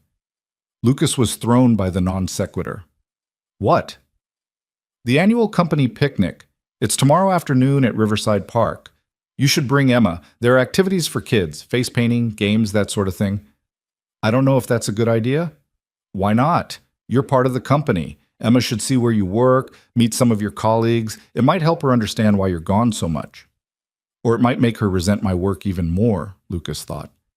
But there was something in Claire's tone, an almost pleading quality, that made him reconsider. "Will you be there?" he asked. A pause. Then quietly, "Yes, I always make an appearance. It's expected." "Okay, we'll come." "Good. That's good. I'll see you there." She hesitated, then added, "Good night, Lucas." "Good night, Claire." After he hung up, Lucas sat in the quiet kitchen, wondering what he'd just agreed to. The company picnic was supposed to be casual, family-friendly, a chance for employees to relax outside the office environment. But bringing Emma into his professional world, introducing her to Claire in that context, it felt significant in a way he couldn't quite articulate. He thought about his mother's question, "What do you actually want?" Maybe he was about to find out. Saturday morning dawned bright and unseasonably warm, the kind of perfect autumn day that felt like a gift. Emma was awake before Lucas, bouncing on his bed with the boundless energy only children possessed. "Is today the park day? With your work people?" She was already dressed, wearing her favorite butterfly print dress and mismatched socks. Yes, but it doesn't start until noon. We have time for breakfast. Can I get my face painted? The invitation said they'd have face painting, so probably. I want a butterfly, a big one, with orange and black wings like a monarch. Lucas smiled, pulling her into a hug. I think that can be arranged. They spent the morning doing normal weekend things, pancakes that Emma helped flip, a quick trip to the grocery store, watering her butterfly garden. Lucas tried not to think about the picnic, about what it would mean to have his two worlds collide. But nervous energy hummed beneath his skin, making him check his watch every 10 minutes. His mother noticed, of course. She'd stopped by to drop off Emma's library books and found Lucas changing his shirt for the third time. It's a company picnic, not a wedding, she said from his bedroom doorway, amusement in her voice. I just want to look presentable. Mm-hmm. And does this sudden concern about appearance have anything to do with a certain VP who will be there? Lucas froze, a clean polo shirt halfway over his head. I don't know what you're talking about. Lucas Benjamin Reed, I changed your diapers. You can't lie to me. She crossed her arms, her expression knowing. You've mentioned Claire's name more in the past 2 weeks than you've mentioned any woman's name since Sarah died. And you get this look when you talk about her, like you're not sure whether to smile or panic. He finished pulling on the shirt, avoiding her eyes. She's my boss, Mom. It's complicated. Life is complicated. That doesn't mean you should hide from it. She moved closer, her voice gentler. Sarah wouldn't want you to be alone forever, sweetheart. She loved you too much for that. The familiar ache settled in Lucas's chest, grief mixed with guilt, love mixed with loss. I know, I just don't know how to do this. How to want someone new without feeling like I'm betraying what Sarah and I had. You're not betraying anything. You're just being human. His mother squeezed his shoulder. And from what you've told me, this Claire sounds like someone worth taking a chance on, someone who challenges you, who sees you for who you really are. What if it doesn't work out? What if I open myself up to this and it all falls apart? Then you'll hurt, and you'll heal, and you'll keep going. Same as you did before, same as everyone does. She studied his face with the piercing insight only mothers possessed. But what if it does work out? What if you let yourself be happy again? Lucas didn't have an answer for that. The possibility felt too big, too terrifying to examine directly. Emma appeared in the doorway, twirling to show off her dress. Are we ready? Can we go now? Lucas checked his watch. 11:30. Close enough. Yeah, butterfly, let's go. Riverside Park was already crowded when they arrived, the parking lot filled with families unloading coolers and lawn chairs. Colorful banners marked the Meridian Technologies section, a sprawling area near the playground with picnic tables, a catering tent, and various activity stations. Emma's eyes went wide. Daddy, there's so many people. It's a big company, lots of families. Lucas took her hand, suddenly nervous about navigating this crowd, about finding Claire without seeming like he was looking for her. They made their way toward the registration table, where a cheerful HR representative handed them name tags and wristbands. Emma immediately spotted the face painting station and tugged on Lucas's hand. Can I please? Sure, let's go. The face painter was a young woman with purple hair and an impressive array of colors spread before her. Emma climbed into the chair and announced with complete confidence, I want a monarch butterfly, with orange wings and black edges and white spots just like the real ones. The painter grinned. A girl who knows her butterflies. I like it. This is going to take a few minutes. Dad, you can grab some food if you want. I'll take good care of her. Lucas hesitated, unwilling to leave Emma even in this safe, supervised environment. But his daughter was already chatting happily with the painter about metamorphosis and migration patterns, completely at ease. And standing awkwardly beside her while she got her face painted seemed like hovering. I'll be right over there, he said, pointing to a nearby picnic table. You can see me the whole time, okay? Emma nodded, already absorbed in watching the painter select brushes. Lucas moved toward the food tent, scanning the crowd without meaning to. He recognized colleagues from various departments. Some he worked with regularly, others he only knew from company emails. Several waved or called greetings. He waved back, keeping one eye on Emma at the face painting station. Lucas, good to see you outside the office. Dave Martinez, another project manager, appeared beside him with a plate piled high with burgers and potato salad. "Is that your daughter getting her face painted?" "Yeah, that's Emma. She's adorable. My kids are around here somewhere, probably terrorizing the other children." Dave grinned. "Fair warning, the three-legged race starts in 20 minutes, and they're recruiting participants. Hide if you value your dignity." Lucas laughed. "Thanks for the heads up." He grabbed a plate and loaded it with food he wasn't particularly hungry for, his attention divided between Emma and the crowd. Where was Claire? Had she come yet? Was she avoiding the family-oriented activities, keeping to herself in some quiet corner? Looking for someone? The voice behind him made his heart jump. He turned to find Claire standing there, and for a moment he forgot how to form words. She wasn't dressed in her usual armor of tailored suits and heels. Instead, she wore jeans, actual jeans that looked soft and worn in, and a simple blue sweater that brought out the green in her eyes. Her hair was loose, falling in soft waves around her shoulders, and she wore minimal makeup. She looked younger, more relaxed, and somehow more herself than Lucas had ever seen her at the office. "Hi," he managed. "I didn't see you arrive." "I've been here for a bit playing corporate diplomat, making rounds, shaking hands, pretending I enjoy small talk." She smiled, a real smile that made something flutter in his chest. "Where's Emma?" Lucas pointed toward the face painting station. "Getting transformed into a butterfly." "Of course she is." Claire's expression softened. "Can I meet her?" The question was casual, but Lucas heard the weight behind it.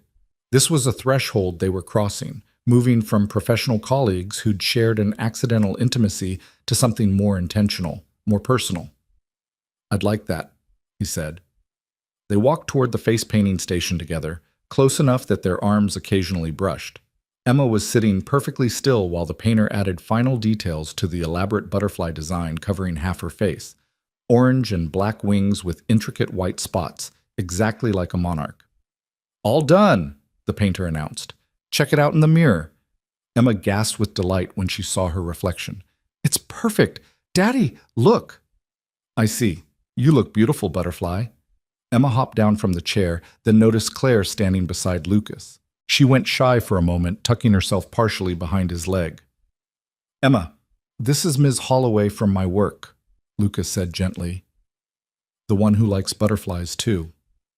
Claire knelt down to Emma's level with a grace that surprised Lucas, bringing herself to the child's height instead of looming over her. "That's an amazing butterfly. It looks just like a real monarch." Emma peeked out from behind Lucas's leg, her natural friendliness beginning to overcome her initial shyness. "Did you know monarchs can fly all the way to Mexico, even though they've never been there before?" "I did know that. It's one of the most amazing things in nature." Claire's voice was warm, genuine. "I studied butterflies in college. Monarchs were always my favorite." "Really?" Emma emerged fully, her eyes wide. "Do you know about the chrysalis? How they turn into goo and then reform into something completely different?" "Metamorphosis." "Yes, it's incredible. The caterpillar basically dissolves and rebuilds itself from the inside out. That's what I want to study when I grow up. I want to help butterflies." Claire smiled, and Lucas saw something shift in her expression, a tenderness he'd never witnessed before.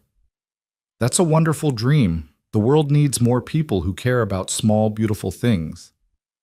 Emma studied Claire for a moment with that unnervingly direct gaze children possessed. Then she announced, "You should paint a butterfly on your face, too. Then we'd match." Claire laughed, surprised. "I don't know if that would be very professional." "It's not work today. It's the park." "Daddy's not working either." Emma looked up at Lucas for confirmation. "Right, Daddy?" "Right. No work today." "See?" Emma took Claire's hand with the easy trust of childhood, tugging her toward the face painting station. "Come on. You can get a small one if you don't want a big one like mine." Lucas watched, something warm and terrifying unfurling in his chest, as Claire allowed herself to be led by his 6-year-old daughter. She settled into the face painting chair and Emma bounced beside her, offering advice to the painter. "Make it pretty but not too big. Ms. Claire is a grown-up, so it should be sophisticated. Maybe just on her cheek? With lots of orange, because that's the best color." The painter caught Lucas's eye, grinning at Emma's earnest direction. Claire submitted to the process with surprising patience, her eyes closed while the painter worked, a small smile playing at the corners of her mouth. When it was finished, a delicate monarch butterfly adorned Claire's cheek, small and tasteful but unmistakably present. Emma clapped her hands together. "It's perfect! Now we match!" Claire checked her reflection in the mirror, something complicated crossing her face. "We do indeed." Other Meridian employees passed by, doing double takes at the sight of their formidable VP with a butterfly painted on her face. Claire seemed aware of their reactions but unconcerned, her attention focused on Emma. "Are you hungry?" she asked the child. "They have hot dogs and hamburgers, plus apparently some very good cookies." Emma looked at Lucas for permission. He nodded, and she took Claire's hand again, chattering about her butterfly garden and the milkweed plants and whether Claire had ever seen a butterfly emerge from its chrysalis in person. They got food and settled at a picnic table slightly removed from the main crowd. Emma sat between them, dividing her attention equally, asking Claire questions about her work and whether she had any pets and what her favorite book was when she was 6. Lucas watched them interact, his heart doing complicated things in his chest. Claire was patient with Emma's endless questions, answering thoughtfully, asking follow-up questions that showed genuine interest. She treated Emma like a person, not like a child to be talked down to, and Emma bloomed under the attention. "Miss Claire, do you have kids?" Emma asked around a mouthful of hot dog. The question landed like a stone in still water. Claire's expression flickered, pain, quickly masked. "No, I don't." "Why not? You're really nice. You'd be a good mom." "Emma," Lucas said gently, "that's a personal question." "It's okay." Claire met his eyes briefly, then turned back to Emma. "I've been very focused on my work. Sometimes adults make choices about what's most important to them, and I chose my career. But that doesn't mean I don't like kids. I think you're wonderful." Emma considered this with that serious expression she got when processing complex ideas. "Daddy says you work really hard. Like, all the time." "I do work a lot. Maybe too much." "That's what Grandma says about Daddy. She says he needs to remember there's more to life than spreadsheets." Emma paused. "What's a spreadsheet?" Lucas nearly choked on his water. Claire laughed, a genuine, delighted sound that made several people at nearby tables turn and stare. "Your grandmother is a wise woman," Claire said, "and she's right. There is more to life than spreadsheets." "Like butterflies," Emma said confidently. "Exactly like butterflies." The afternoon unfolded with surprising ease. Emma dragged them both to various activities. The three-legged race, which Lucas and Emma won through sheer determination, and Emma's surprisingly strategic approach to teamwork. A scavenger hunt that had Claire crawling under picnic tables looking for hidden tokens. A water balloon toss that left all three of them slightly damp and laughing. Lucas kept expecting Claire to make excuses and leave, to retreat to the safety of corporate distance. But she stayed, seemingly content to spend the afternoon with them, her professional mask completely set aside. At one point, Emma ran off to play tag with some other children, and Lucas found himself alone with Claire on a bench near the playground. They sat in comfortable silence, watching Emma dart between trees, her butterfly face paint slightly smudged but still vibrant. "Thank you for this," Claire said quietly. "For what?" "For letting me be part of your day. For sharing Emma with me. I know it's not simple, given our work relationship." Lucas turned to look at her fully. In the afternoon sunlight, with the butterfly painted on her cheek and her guard completely down, she looked almost heartbreakingly vulnerable. "It's not simple," he agreed, "but it feels right." "Does it?" She met his eyes, and he saw hope there, mixed with fear. "Because I keep trying to convince myself this is just friendliness between colleagues, but I'm not sure I believe it anymore." Lucas's heart hammered against his ribs. This was it. The moment where they either acknowledged what was happening between them or retreated to safe, professional distance. He thought about his mother's words, about Sarah's memory, about all the reasons this was complicated. Then he thought about how Claire had knelt to talk to Emma at her level, about the patient way she'd answered endless butterfly questions, about the joy in her laugh during the water balloon toss. He thought about waking up with her warmth against him in Chicago, about conversations that made him feel less alone, about wanting things he'd convinced himself he didn't deserve. "I don't believe it either," he said. The admission hung between them, weighted with possibility. Claire drew in a breath, her expression shifting through several emotions too quickly for him to track. "Lucas, I'm still your boss. That doesn't change just because we're at a picnic.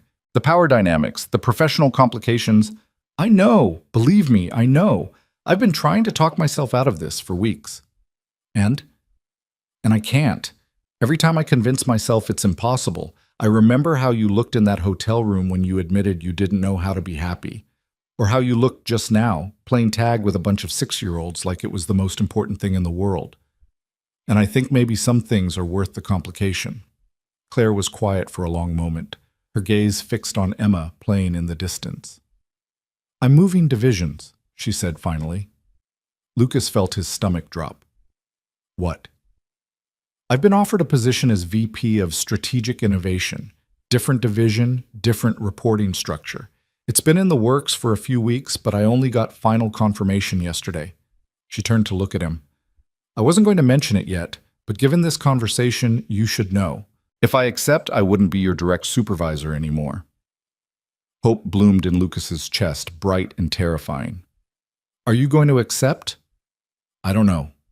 It's a lateral move, not a promotion. In some ways, it's a step back from the power I have now, but it would give me more autonomy, more control over projects, and it would remove the obstacle between us." "Is that why you're considering it?" "Partially, but also because you were right back in Chicago. I need to figure out what actually makes me happy instead of just climbing the next rung on the ladder." She looked down at her hands, the butterfly on her cheek catching the sunlight. "Meeting you, talking to you, spending time with Emma today, these things make me happy. They make me feel like a person instead of just a position." Lucas wanted to reach for her hand to close the distance between them, but they were still surrounded by colleagues and families. Still in a semi-professional context, even if the boundaries had blurred. "When will you decide?" he asked. "I have to give them an answer by Tuesday." She smiled, but there was uncertainty in it. No pressure, right? Before Lucas could respond, Emma came running up, breathless and glowing. "Daddy, Miss Claire, they're starting the big kickball game. We need grown-ups on our team." Claire stood, offering Emma her hand. "Well, we can't let your team down. Though I should warn you, I haven't played kickball in about 20 years. It's easy. You just kick the ball and run really fast." Sounds simple enough. They spent the next hour playing kickball with a chaotic mix of kids and adults, none of whom took it seriously enough to actually keep score. Lucas watched Claire run the bases with Emma, both of them laughing, the butterfly face paint on Claire's cheek now completely smudged but somehow making her look more beautiful, not less. He saw the glances from other employees, curiosity, surprise, speculation. Word would get around the office that Claire Holloway had spent the afternoon playing with Lucas Reed's daughter, that she'd gotten her face painted, that she'd seemed genuinely happy. There would be gossip, assumptions, potential complications. But watching Claire scoop Emma up when they scored a run, seeing his daughter's face light up with joy, feeling his own heart settle into a rhythm that felt like hope, it all seemed worth whatever complications might follow. As the afternoon wound down and families began packing up, Emma started to fade, her boundless energy finally depleted. She leaned against Lucas's side, her eyes heavy. "Tired, Butterfly?" he asked. "A little, but I had the best day." "I'm glad." Emma looked over at Claire, who was helping fold up a picnic blanket nearby. "Is Miss Claire coming home with us?" The innocent question made both adults freeze. Lucas felt his face heat up. "No, baby. Miss Claire has her own home to go to." Emma frowned, processing this. "But she's your friend now, right? Friends visit each other." "Yes, we're friends, but grown-up friendships are a little different than kid friendships." "That's silly. Friends should visit no matter how old they are." Emma yawned, settling more firmly against Lucas's side. "Maybe Ms. Claire could come see my butterfly garden sometime. It's really good. We have milkweed and everything." Claire approached, the folded blanket in her arms, her expression soft. "I would love to see your butterfly garden, Emma. Maybe your daddy can arrange it sometime." "Promise?" "I promise to try." That seemed to satisfy Emma. She let Lucas pick her up, something she usually claimed to be too big for, and rested her head on his shoulder, her butterfly face paint smearing slightly against his shirt. Lucas walked with Claire toward the parking lot, the late afternoon sun casting long shadows across the grass. Other families streamed past them, children carrying balloons and leftover cookies, parents looking pleasantly exhausted.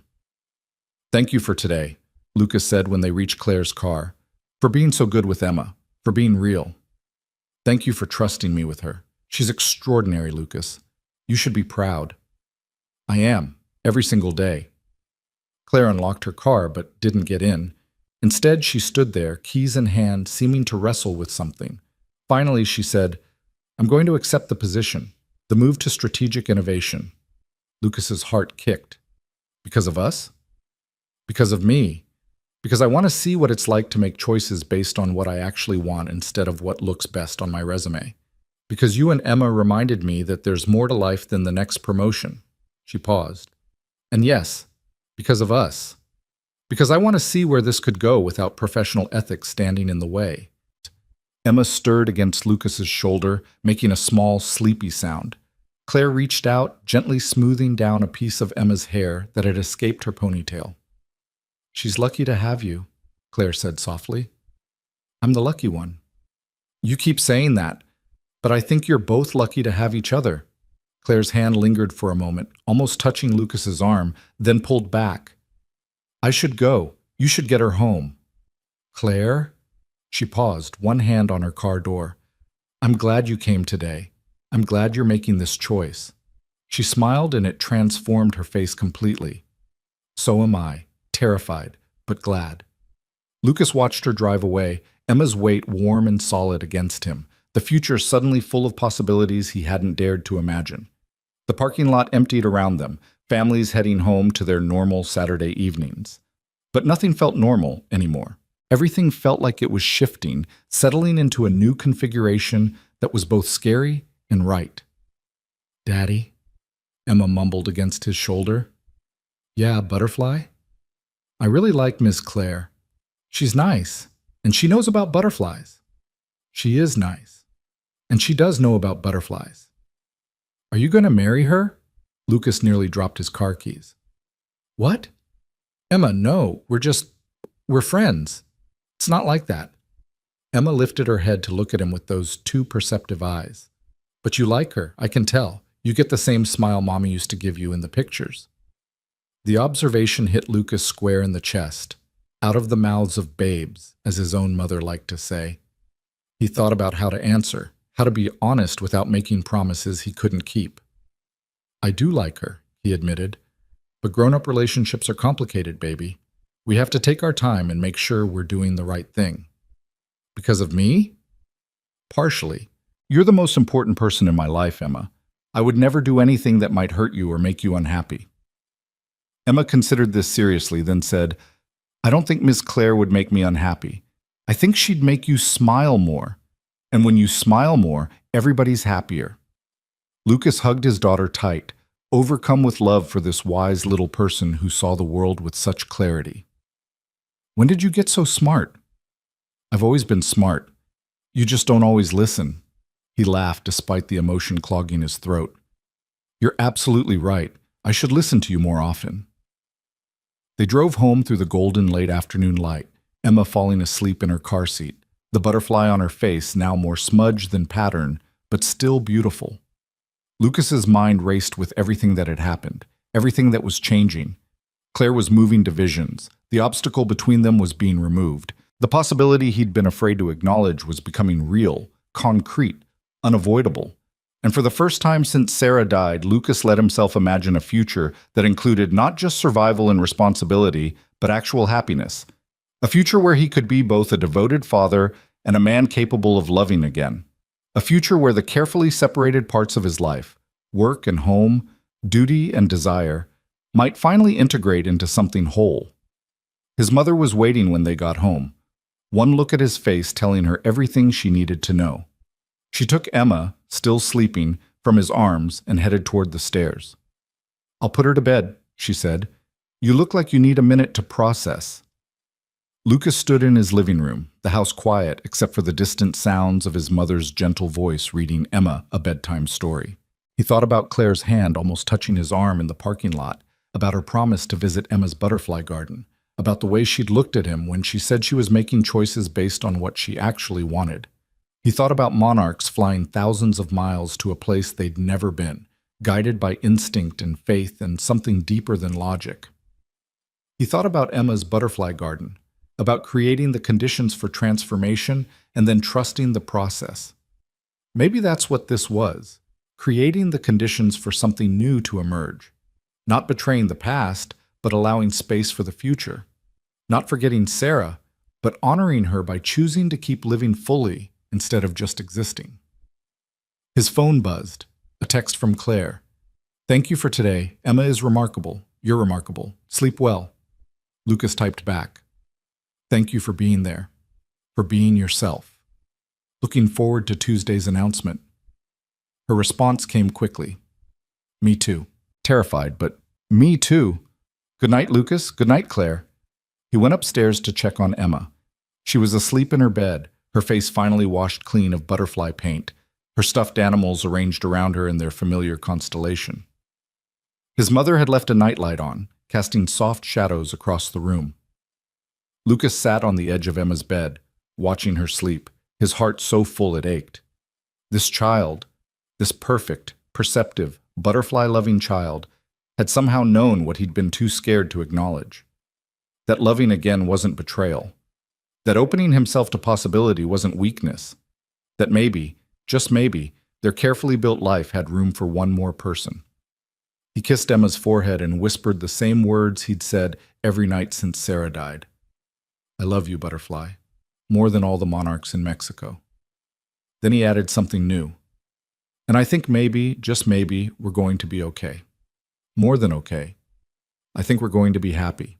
Emma stirred slightly, a small smile touching her lips, as if even in sleep she approved. Monday morning arrived with the crisp certainty of autumn transitioning toward winter. Lucas woke early, his mind already racing through the day ahead.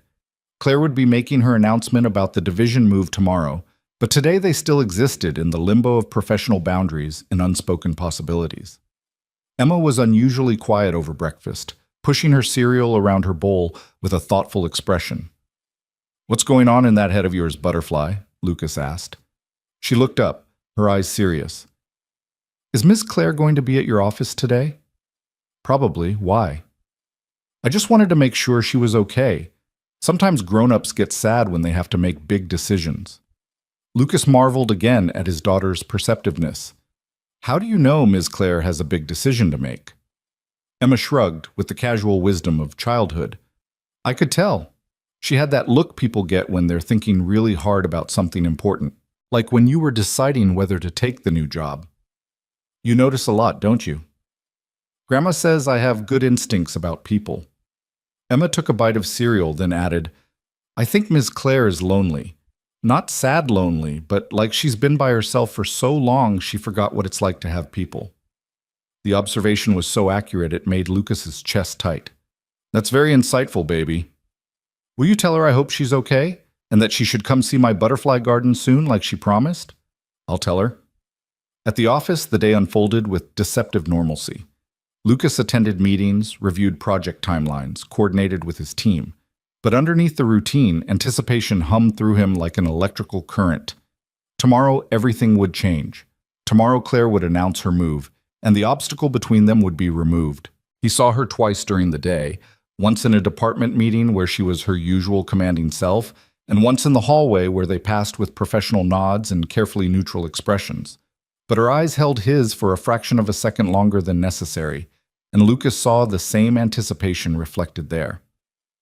That evening, after Emma was asleep, his mother found him on the back porch again, staring at Emma's butterfly garden in the gathering dusk. "You're doing that thing where you overthink everything," she said, settling into the chair beside him. "I'm not overthinking. I'm just thinking." "Lucas, I've known you for 34 years. I can tell the difference." She was quiet for a moment, then said gently, "Are you worried about tomorrow?" "Yes and no. I want Claire to make this move because it's right for her, not just because it clears the way for us. I don't want to be the reason she makes a career decision she might regret. Did she say that's why she's doing it? Lucas thought about Claire's words at the picnic. She said it's partially about us, but mostly about her needing to make choices based on what makes her happy instead of what looks best on her resume. Then trust her to know her own mind. She's a grown woman, Lucas. She can make her own decisions. I know, it's just... He struggled to articulate the fear that had been gnawing at him. What if I'm not worth it? What if she gives up this position of power and influence and then realizes I'm just a single dad with a modest salary and a complicated life? His mother turned to look at him fully, her expression fierce. Lucas Benjamin Reed, you listen to me. You are a wonderful father, a talented professional, and a genuinely good man. Any woman would be lucky to have you in her life. And if Claire can't see that, then she's not the person you think she is.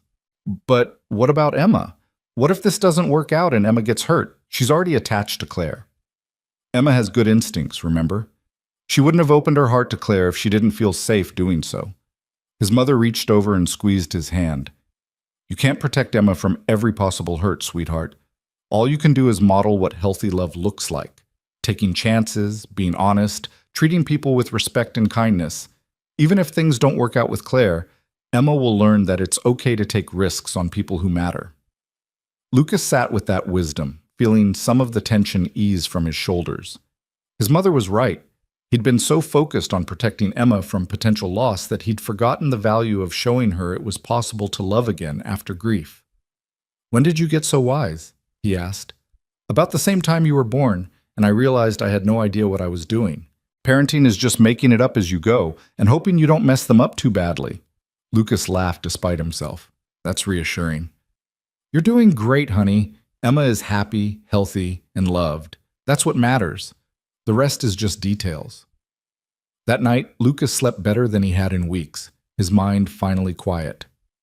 Tuesday morning dawned gray and drizzly, the kind of weather that matched the nervous energy thrumming through Lucas's veins. The all-staff meeting where Claire would make her announcement was scheduled for 10 o'clock.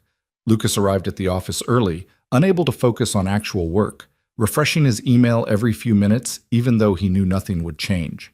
At 9:45, employees began filtering into the main conference room. Lucas found a seat near the back, suddenly conscious of every glance in his direction, every whispered conversation that might be about him and Claire at the picnic. The gossip had been relatively subdued so far, but he knew it was circulating. Claire entered at exactly 10 o'clock, flanked by the CEO and the head of HR. She looked composed, professional, every inch the executive everyone expected. But Lucas caught the slight tension in her shoulders, the way her hands were clasped just a bit too tightly in front of her. The CEO spoke first, delivering some opening remarks about company growth and strategic realignment that Lucas barely heard. Then Claire stepped forward.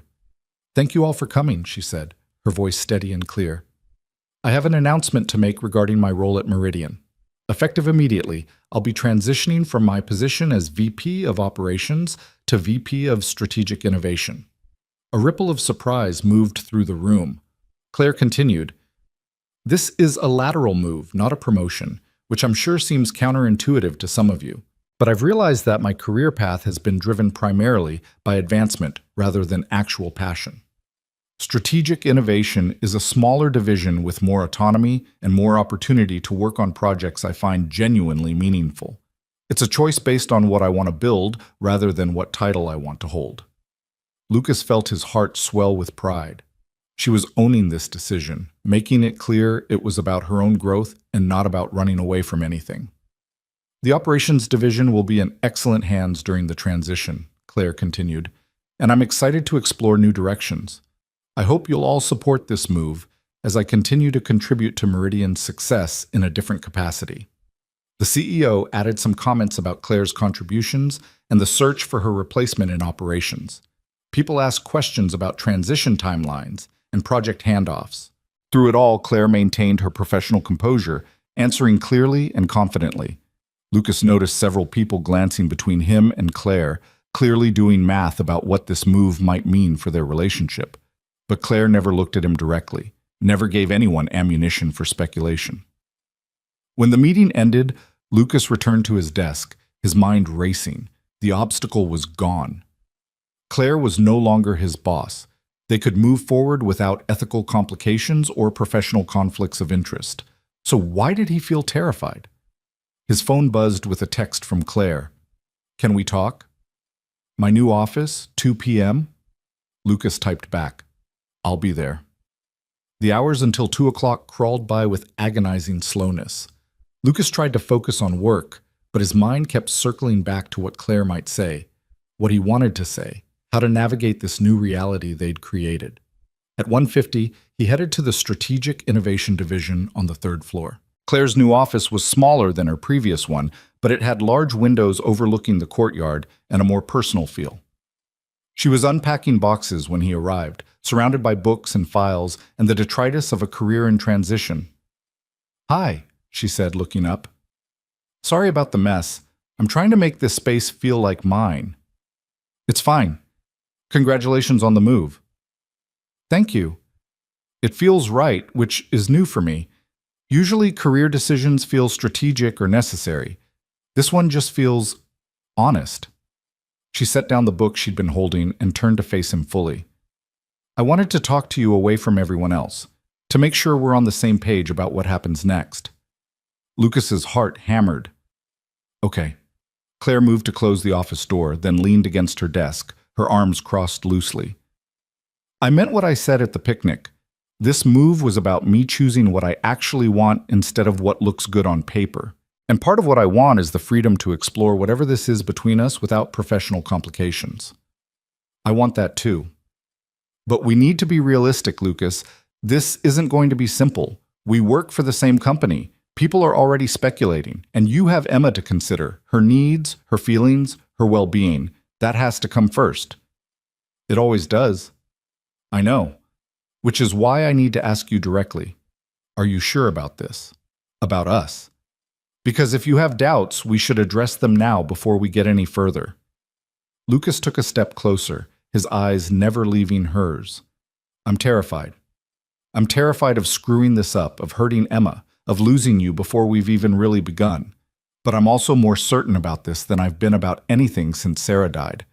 You make me want things I thought I'd never want again. You make me feel alive instead of just functional. And Emma adores you, which matters more than anything." Claire's expression softened, vulnerability breaking through her composed exterior. "I'm terrified too. I've spent so long being self-sufficient, keeping people at arm's length, measuring everything by professional metrics. Being with you and Emma, letting myself want that kind of connection, it's completely outside my comfort zone." "Maybe that's good. Maybe comfort zones are overrated." She laughed softly. "Maybe they are." She pushed off the desk, closing the distance between them, until she was standing close enough that Lucas could see the flecks of gold in her green eyes. "I want to do this right. I want to take it slow, let Emma set the pace, build something real instead of rushing into something that burns out quickly." "Agreed. Slow and steady. But I also want to be honest about my feelings instead of hiding behind professional distance." She reached up, her hand resting lightly against his chest, right over his heart. "I care about you, Lucas. More than I've cared about anyone in a very long time, and I want to see where this goes." Lucas covered her hand with his, feeling the warmth of her palm through his shirt. "I care about you too, and I think—" He paused, gathering courage. "I think Sarah would approve. She always wanted me to keep living fully, to not let grief make me small. Being with you feels like honoring that instead of betraying it." "Tell me about her," Claire said quietly. "I want to know about the woman who shaped you, who gave you Emma." So Lucas did. They sat on the small couch in Claire's new office, and he talked about Sarah, her boundless optimism, her terrible cooking, her gift for making friends wherever she went. He talked about their courtship, their wedding, the joy of Emma's arrival, and the terror of new parenthood. And finally, gently, he talked about her death and the impossible months that followed. Claire listened without interrupting, her hand finding his and holding on. When he finished, she said, "She sounds like she was an amazing person." "She was, and she left me with Emma, who's the best parts of both of us. That's a gift I'll never take for granted. Emma told me I should come see her butterfly garden soon. I'd really like that if you think it's appropriate." Lucas felt warmth bloom in his chest. "I think it's very appropriate. How about this weekend? Saturday afternoon? Nothing formal, just you coming by to see the garden, maybe staying for dinner if you want. I'd love that. They sat quietly for a moment, hands still linked, the future spreading out before them with equal parts promise and uncertainty. Then Claire's phone buzzed with a reminder about a meeting, breaking the spell. I should go, Lucas said, standing. But Claire? Yes? Thank you. For being brave enough to make this move. For being honest about what you want. For being willing to take a chance on us. She stood as well, and for a moment Lucas thought she might kiss him. Instead, she squeezed his hand gently and said, Thank you for making me want to take the chance in the first place. The rest of the week passed in a blur of work and anticipation. Lucas told Emma that Claire would be visiting on Saturday, and his daughter's excitement was almost overwhelming. She insisted on weeding her butterfly garden until it was perfect, on baking cookies with Lucas's mother, on choosing her outfit 3 days in advance. What if she doesn't like the garden? Emma worried on Friday night. She'll love it. She's a lepidopterist, remember? Someone who studies butterflies. Your garden is exactly the kind of thing she'll appreciate. What if she thinks I talk too much about butterflies? Lucas pulled Emma into a hug. Butterfly, Claire likes you exactly as you are. She wouldn't be coming to visit if she didn't want to hear all about your garden and your butterfly facts and everything else that makes you you. Emma relaxed slightly. Okay, but I'm still nervous. That's normal. I'm nervous too. You are? Of course. When you care about people and want them to be happy, it's natural to feel nervous about making good impressions. Emma considered this. Do you care about Miss Claire the way you cared about Mommy? The question was direct and deserved an honest answer. Lucas chose his words carefully. I care about her differently than I cared about Mommy. Mommy will always be special. She was my first love, your mom, the person who helped make you. But that doesn't mean I can't also care about Claire in her own way. Love isn't a limited resource, baby. The heart has room for lots of people. Like how I love you and Grandma and my friends at school, all differently, but all a lot? Exactly like that. Emma nodded, satisfied with this explanation. I think Mommy would like Ms. Claire. They both care about you being happy. The simple wisdom nearly broke Lucas. I think you're right. Saturday arrived sunny and cool, perfect autumn weather. Lucas and Emma spent the morning preparing, cleaning the house, arranging cookies on a plate, making sure every butterfly plant was properly labeled with its scientific name, which Emma had painstakingly learned. At 2 o'clock, the doorbell rang. Emma grabbed Lucas's hand, suddenly shy now that the moment had arrived. It's okay, Lucas said gently. It's just Claire. He opened the door to find Claire standing there looking nervous and hopeful in jeans and a soft green sweater, holding a small potted plant. Hi, she said. I brought a butterfly bush. I thought maybe Emma might want to add it to her garden. Emma's shyness evaporated instantly. A real butterfly bush, that's perfect. They attract all kinds of butterflies, especially swallowtails and painted ladies. She grabbed Claire's free hand. Come see where we should plant it. Claire shot Lucas an amused, slightly overwhelmed look as Emma dragged her toward the backyard. Lucas followed, his heart full of affection for both of them. The butterfly garden was Emma's pride and joy, a carefully planned space with milkweed, coneflowers, black-eyed Susans, and various other nectar-rich plants. She'd even created a small water feature using a shallow dish and some stones. Signs marked different areas with facts about butterfly life cycles and migration patterns. Emma, this is incredible, Claire said, genuine wonder in her voice. You've created a perfect habitat. The plant spacing, the water source, even the native species selection, it's better designed than some professional butterfly gardens I've seen. Emma glowed under the praise. Really? Really, you have a gift for this. Claire knelt beside one of the milkweed plants, examining it closely. Have you had any monarchs lay eggs this season? 3! And I've been watching the caterpillars grow. 2 of them are in chrysalises now. Want to see?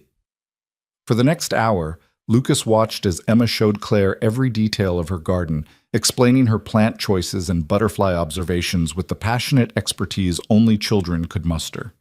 Claire listened with complete attention, asking thoughtful questions and sharing her own knowledge in ways that enhanced rather than overshadowed Emma's expertise.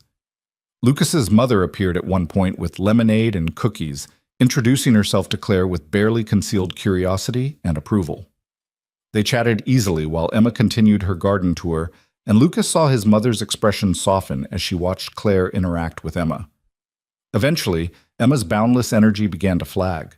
Claire suggested they plant the butterfly bush together, and they spent a happy half-hour digging and positioning, their hands dirty and their conversation flowing easily. After washing up, they moved inside for cookies and more lemonade. Emma showed Claire her butterfly drawings and the charts she'd made tracking migration patterns. Claire examined each one seriously, offering genuine observations and praise. "Miss Claire, will you read with me?" Emma asked, holding out her favorite book about butterfly metamorphosis. "I'd love to." They settled on the couch together, Emma tucked against Claire's side, and Lucas's heart did complicated things watching them. Claire read with expression and enthusiasm, stopping to discuss the illustrations and answer Emma's questions. It looked natural, right? Like they'd been doing this for years instead of hours. Lucas's mother caught his eye from across the room and smiled knowingly. When the book was finished, Emma yawned hugely. "I'm not tired," she insisted, even as her eyes drooped. "How about a quiet activity?" Claire suggested. "We could do a puzzle, or you could show me more drawings." "Will you stay for dinner?" Emma asked. "Daddy makes really good pasta, and we could have more time to talk about butterflies." Claire looked at Lucas, a question in her eyes. He nodded. "I'd love to stay for dinner," Claire said. Lucas's mother offered to help with dinner, which was her subtle way of giving Lucas time in the kitchen with Claire while keeping Emma occupied. They worked side by side, chopping vegetables and boiling water, falling into an easy rhythm. "Your mother is wonderful," Claire said quietly. "I can see where you get your kindness from. She's been my anchor since Sarah died. I literally couldn't have done this without her. You're lucky to have her, and she's lucky to have you and Emma." Claire paused in her chopping. Being here, meeting your family, being part of your Saturday, it feels important, like crossing a threshold." "It is important. You're important." She met his eyes, her expression vulnerable. "I haven't been part of a family in a long time. I've forgotten what it feels like to belong somewhere beyond a job title." "You belong here," Lucas said simply. "Emma adores you.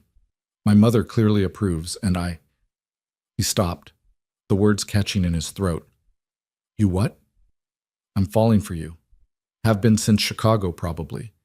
Maybe even before that in all those meetings where you challenged me and made me better at my job. I'm falling for you, and it terrifies me, but I don't want to stop." Claire set down her knife, her hands trembling slightly. "I'm falling for you too, for your dedication to Emma, for the way you see the good in people, for how you've rebuilt your life after devastating loss. I'm falling for you, and I have no idea what I'm doing, but I want to figure it out." They stood there in Lucas's kitchen, the pasta boiling forgotten, the world narrowed to just the two of them, and this moment of mutual vulnerability and hope. Then Emma called from the living room, "Is dinner ready yet? I'm starving." The spell broke. They both laughed, and Claire reached out to squeeze Lucas's hand briefly before returning to the vegetables. Dinner was chaotic and wonderful. Emma talked nonstop. Lucas's mother shared embarrassing childhood stories about Lucas, and Claire laughed more than Lucas had ever heard her laugh. It felt like family, warm and messy and real. After dinner, Emma started fading fast, the excitement of the day catching up with her. Lucas's mother offered to handle bedtime, giving Lucas the chance to walk Claire to her car. They stood in the driveway under the early evening sky, reluctant to say goodbye.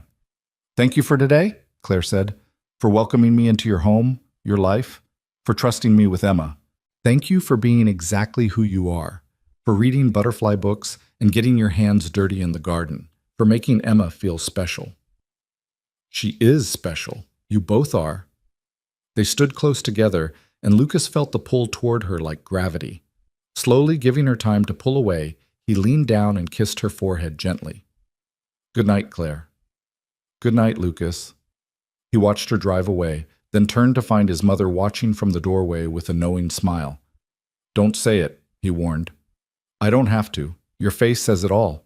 She pulled him into a hug. "I'm happy for you, honey. She's good for you. Good for all of us." Upstairs, Lucas found Emma already in bed but still awake, her eyes bright. Did Miss Claire have a good time? She asked. I think she had a wonderful time. Good, because I really like her, Daddy. I like her a lot. I like her a lot too, Butterfly. Is she going to be your girlfriend? Lucas sat on the edge of Emma's bed, brushing hair back from her face. Maybe. Would that be okay with you? Emma considered this seriously. Will she try to be my new mom? No. You only have one mom, and nobody will ever replace her. But Claire could be someone else special in your life, someone who cares about you and spends time with you and helps take care of you. Like another kind of family? Yes, exactly like that. Emma smiled sleepily. I think that would be nice. Mommy would want you to be happy, and Ms. Claire makes you smile real smiles, not just pretend ones. Lucas felt tears prick his eyes. When did you get so wise? I've always been wise. You just don't always listen. He laughed through the emotion. I'm listening now, Butterfly. I promise. The weeks that followed settled into a new rhythm. Claire became a regular presence in their lives. Saturday visits that included butterfly garden updates and family dinners, occasional weeknight appearances when work schedules aligned, phone calls where she and Emma discussed the latest developments in monarch migration. At work, they maintained professional boundaries, careful not to give colleagues ammunition for gossip. But Lucas saw Claire's confidence growing as she settled into her new role, tackling innovative projects with the same intensity she'd brought to operations, but with more visible joy. One evening in late October, Claire stayed after dinner to help Emma with a school project about butterfly conservation. Lucas watched from the kitchen as they worked together at the dining table, their heads bent over poster board and markers, their conversation flowing easily. His mother appeared beside him, drying the last of the dinner dishes. You should tell her, she said quietly. Tell her what? That you love her. Anyone with eyes can see it, Lucas. The way you look at her, the way you light up when she walks in the room. Don't wait for the perfect moment. There's never a perfect moment. Lucas thought about that as he finished cleaning up. His mother was right. He did love Claire. Loved her sharp mind and dry humor, loved how she treated Emma with genuine respect, loved the way she'd been brave enough to change her entire career trajectory for a chance at happiness. After Emma was in bed, Lucas found Claire on the back porch, wrapped in a blanket against the October chill, watching the empty butterfly garden. They've all migrated south by now, she said as he joined her. Every monarch in this region is somewhere on the journey to Mexico. Thousands of miles, multiple generations, all following an instinct they don't understand but trust completely. Pretty remarkable. It is. Emma was telling me earlier that some butterflies who've never made the journey still know exactly where to go. Genetic memory, passed down through generations. They trust the pattern, even though they've never experienced it themselves. Lucas understood the metaphor she was drawing. Sometimes you have to trust the journey even when you don't know the destination. Claire turned to look at him, her face soft in the porch light. Is that what you're doing? With us? Yes, and I don't regret it for a second. He reached for her hand, lacing their fingers together. I love you, Claire. I'm in love with you. I know it soon, and I know we're still figuring this out, but I wanted you to know. Her breath caught, her eyes shining. I love you too. I've been terrified to say it, afraid it would make everything too real, too vulnerable. But I do. I love you. And I love Emma, and I love this life you've welcomed me into. Lucas pulled her closer, and this time when he kissed her, it was full and deep and filled with promise. Not in his kitchen with pasta boiling over or in a parking lot with families around, but here, in the quiet privacy of his back porch, with nothing between them but honesty and hope. When they finally pulled apart, Claire was smiling through tears. I never thought I'd have this, she said. A family, a home, people who love me for who I am instead of what I achieve. You've given me something I didn't even know I was missing. You've given us something too. Emma needs more than just me. She needs people who expand her world, who challenge her to grow. And I need someone who reminds me I'm more than just Emma's dad or a project manager. I'm a person who deserves happiness. They sat together under the stars, wrapped in blankets and each other, talking about the future with a certainty that came from trust rather than guarantees. They talked about holidays and weekends, about eventually introducing Claire to Emma as his girlfriend officially, about what it might look like if Claire stayed over sometimes when Emma was at sleepovers. "I want to meet your sisters," Lucas said, "if you're willing to let me into that part of your life." Claire stiffened slightly. "They're not easy. We have years of distance to overcome. So we'll take it slow. Maybe start with a phone call, see where it goes, but they're part of you, and I want to know all the parts. They'll probably think I'm crazy, changing jobs, dating a colleague, getting involved with a man who has a child. It's not what they expected from me. Maybe that's good. Maybe surprising them is the first step to surprising yourself." She leaned her head on his shoulder. "I called my younger sister last week. We talked for 2 hours. She cried when I told her about you and Emma. Said she'd been worried I'd forgotten how to let people in. And have you? Forgotten? I thought I had. But then this impossible night in Chicago happened, and you reminded me that life could be more than achievements and accolades. You reminded me how to want things just for myself." They sat in comfortable silence, the night settling around them. In the distance, Lucas could hear the sounds of suburban evening, cars on nearby streets, a dog barking, the rustle of wind through trees. Normal, everyday sounds that felt profound in their ordinariness. This was what happiness looked like, Lucas realized. Not grand gestures or dramatic moments, but quiet evenings on the porch with someone you loved, talking about sisters and butterflies and the beautiful uncertainty of the future. Inside, through the window, he could see Emma's darkened room, could imagine her sleeping peacefully surrounded by her butterfly drawings and the comfort of knowing she was loved. She was the center of his world, would always be the center. But now there was room for more, for Claire, for the possibility of growing their family in ways he hadn't imagined. "Stay," he said impulsively. "Not tonight, but soon. Stay over when Emma's at a sleepover, or come for Sunday breakfast. Start leaving a toothbrush in the bathroom and an extra sweater in the closet. Let this be your home too, gradually, at whatever pace feels right." Claire lifted her head to look at him, her eyes searching his face. "Are you sure? That's a big step." "I'm sure. We don't have to rush anything, but I want you to know you're welcome here, always." "Then yes, I'd like that.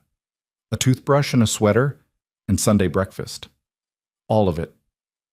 They kissed again, sealing the promise, and Lucas felt something settle in his chest, a peace he hadn't known since Sarah died. Not the absence of grief, which would always be part of him, but the presence of new joy existing alongside it. Room for both the past and the future, for memory and possibility. November arrived with its first frost, turning Emma's butterfly garden dormant for the winter. But Emma was already planning next year's additions, drawing up elaborate schematics that included the butterfly bush Claire had given her and several new native plants she'd researched. "Ms. Claire says next spring we might see different species," Emma explained over breakfast one Saturday.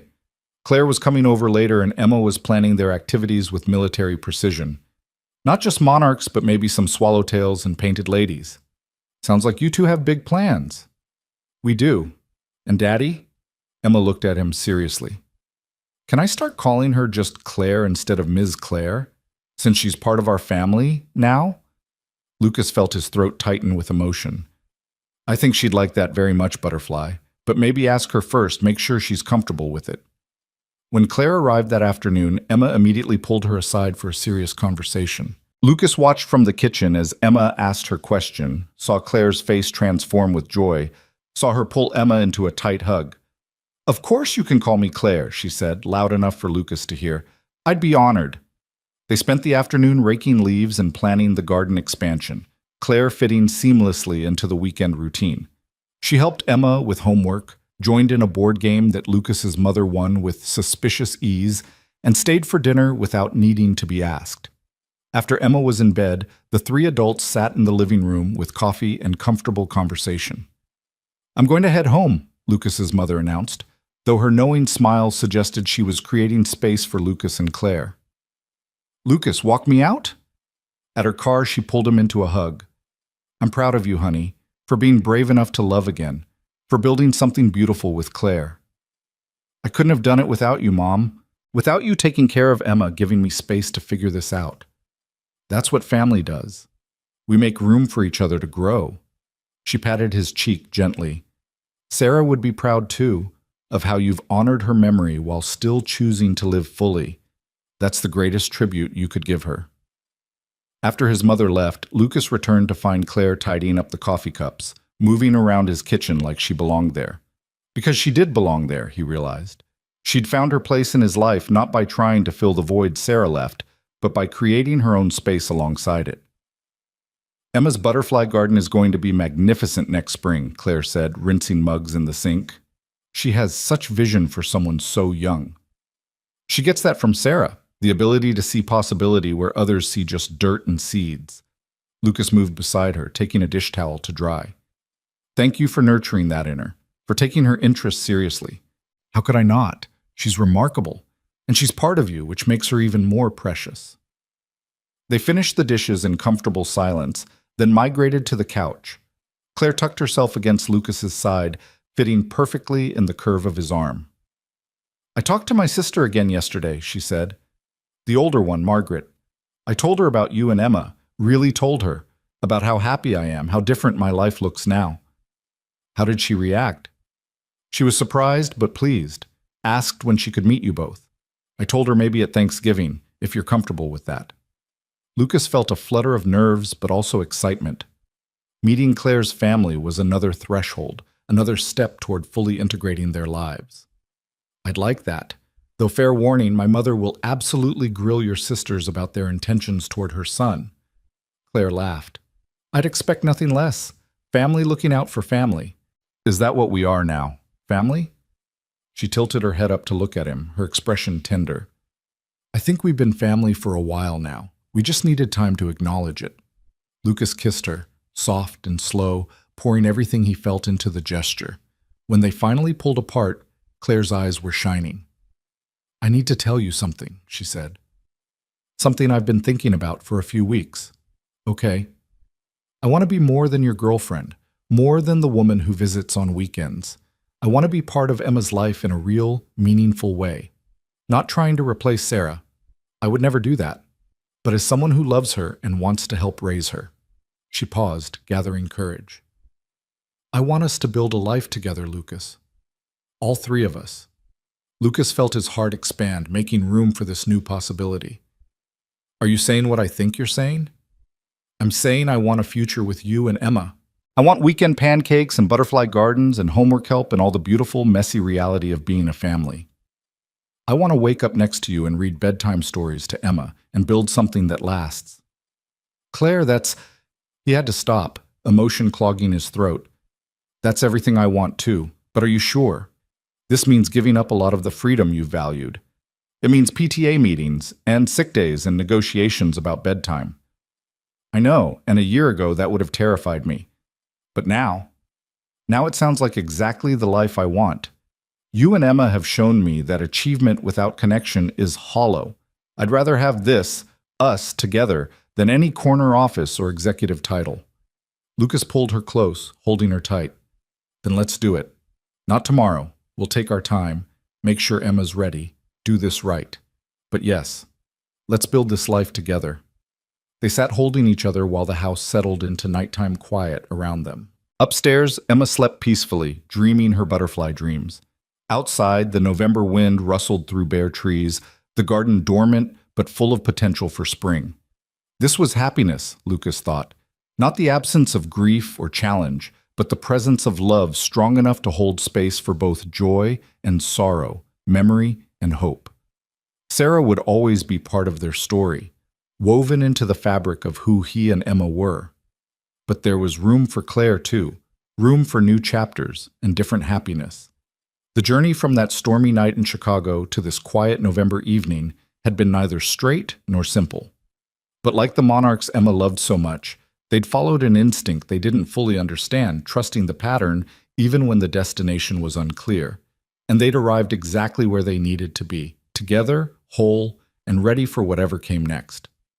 Emma appeared in the doorway, rubbing her eyes. I had a dream about butterflies, she said sleepily. Come here, butterfly.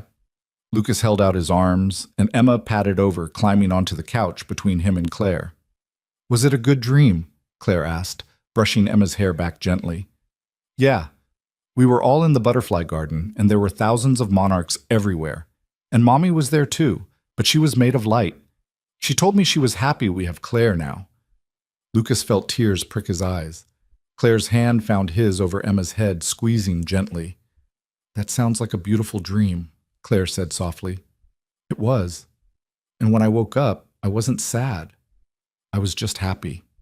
Emma yawned hugely. Can I stay here with you guys for a bit? Of course, Lucas said. They sat together on the couch, Emma between them, her breathing gradually evening out as she drifted back to sleep. Lucas met Claire's eyes over Emma's blonde head and saw his own wonder reflected there. This was their family, built from loss and courage, from unexpected hotel rooms and butterfly gardens, from the brave choice to risk loving again. Not perfect, but real. Not without challenges, but full of grace. And as Lucas sat there with his daughter sleeping between him and the woman he loved, he understood what Emma's dream had been trying to tell him. Sarah's love hadn't disappeared. It had transformed, making room for new love to grow, like a butterfly emerging from a chrysalis, beautiful and different and right. The future stretched ahead, full of possibility and promise. There would be challenges, certainly. Merging lives was never simple. But they would face them together, as a family, with patience and love and the understanding that the best things in life were worth the complications. Outside, the November night deepened toward winter, but inside, in the warm glow of the living room, 3 people found the courage to believe in new beginnings, found the grace to honor the past while embracing the future, found, against all odds and expectations, the simple miracle of happiness. And that, Lucas thought as he held his family close, was more than enough. It was everything.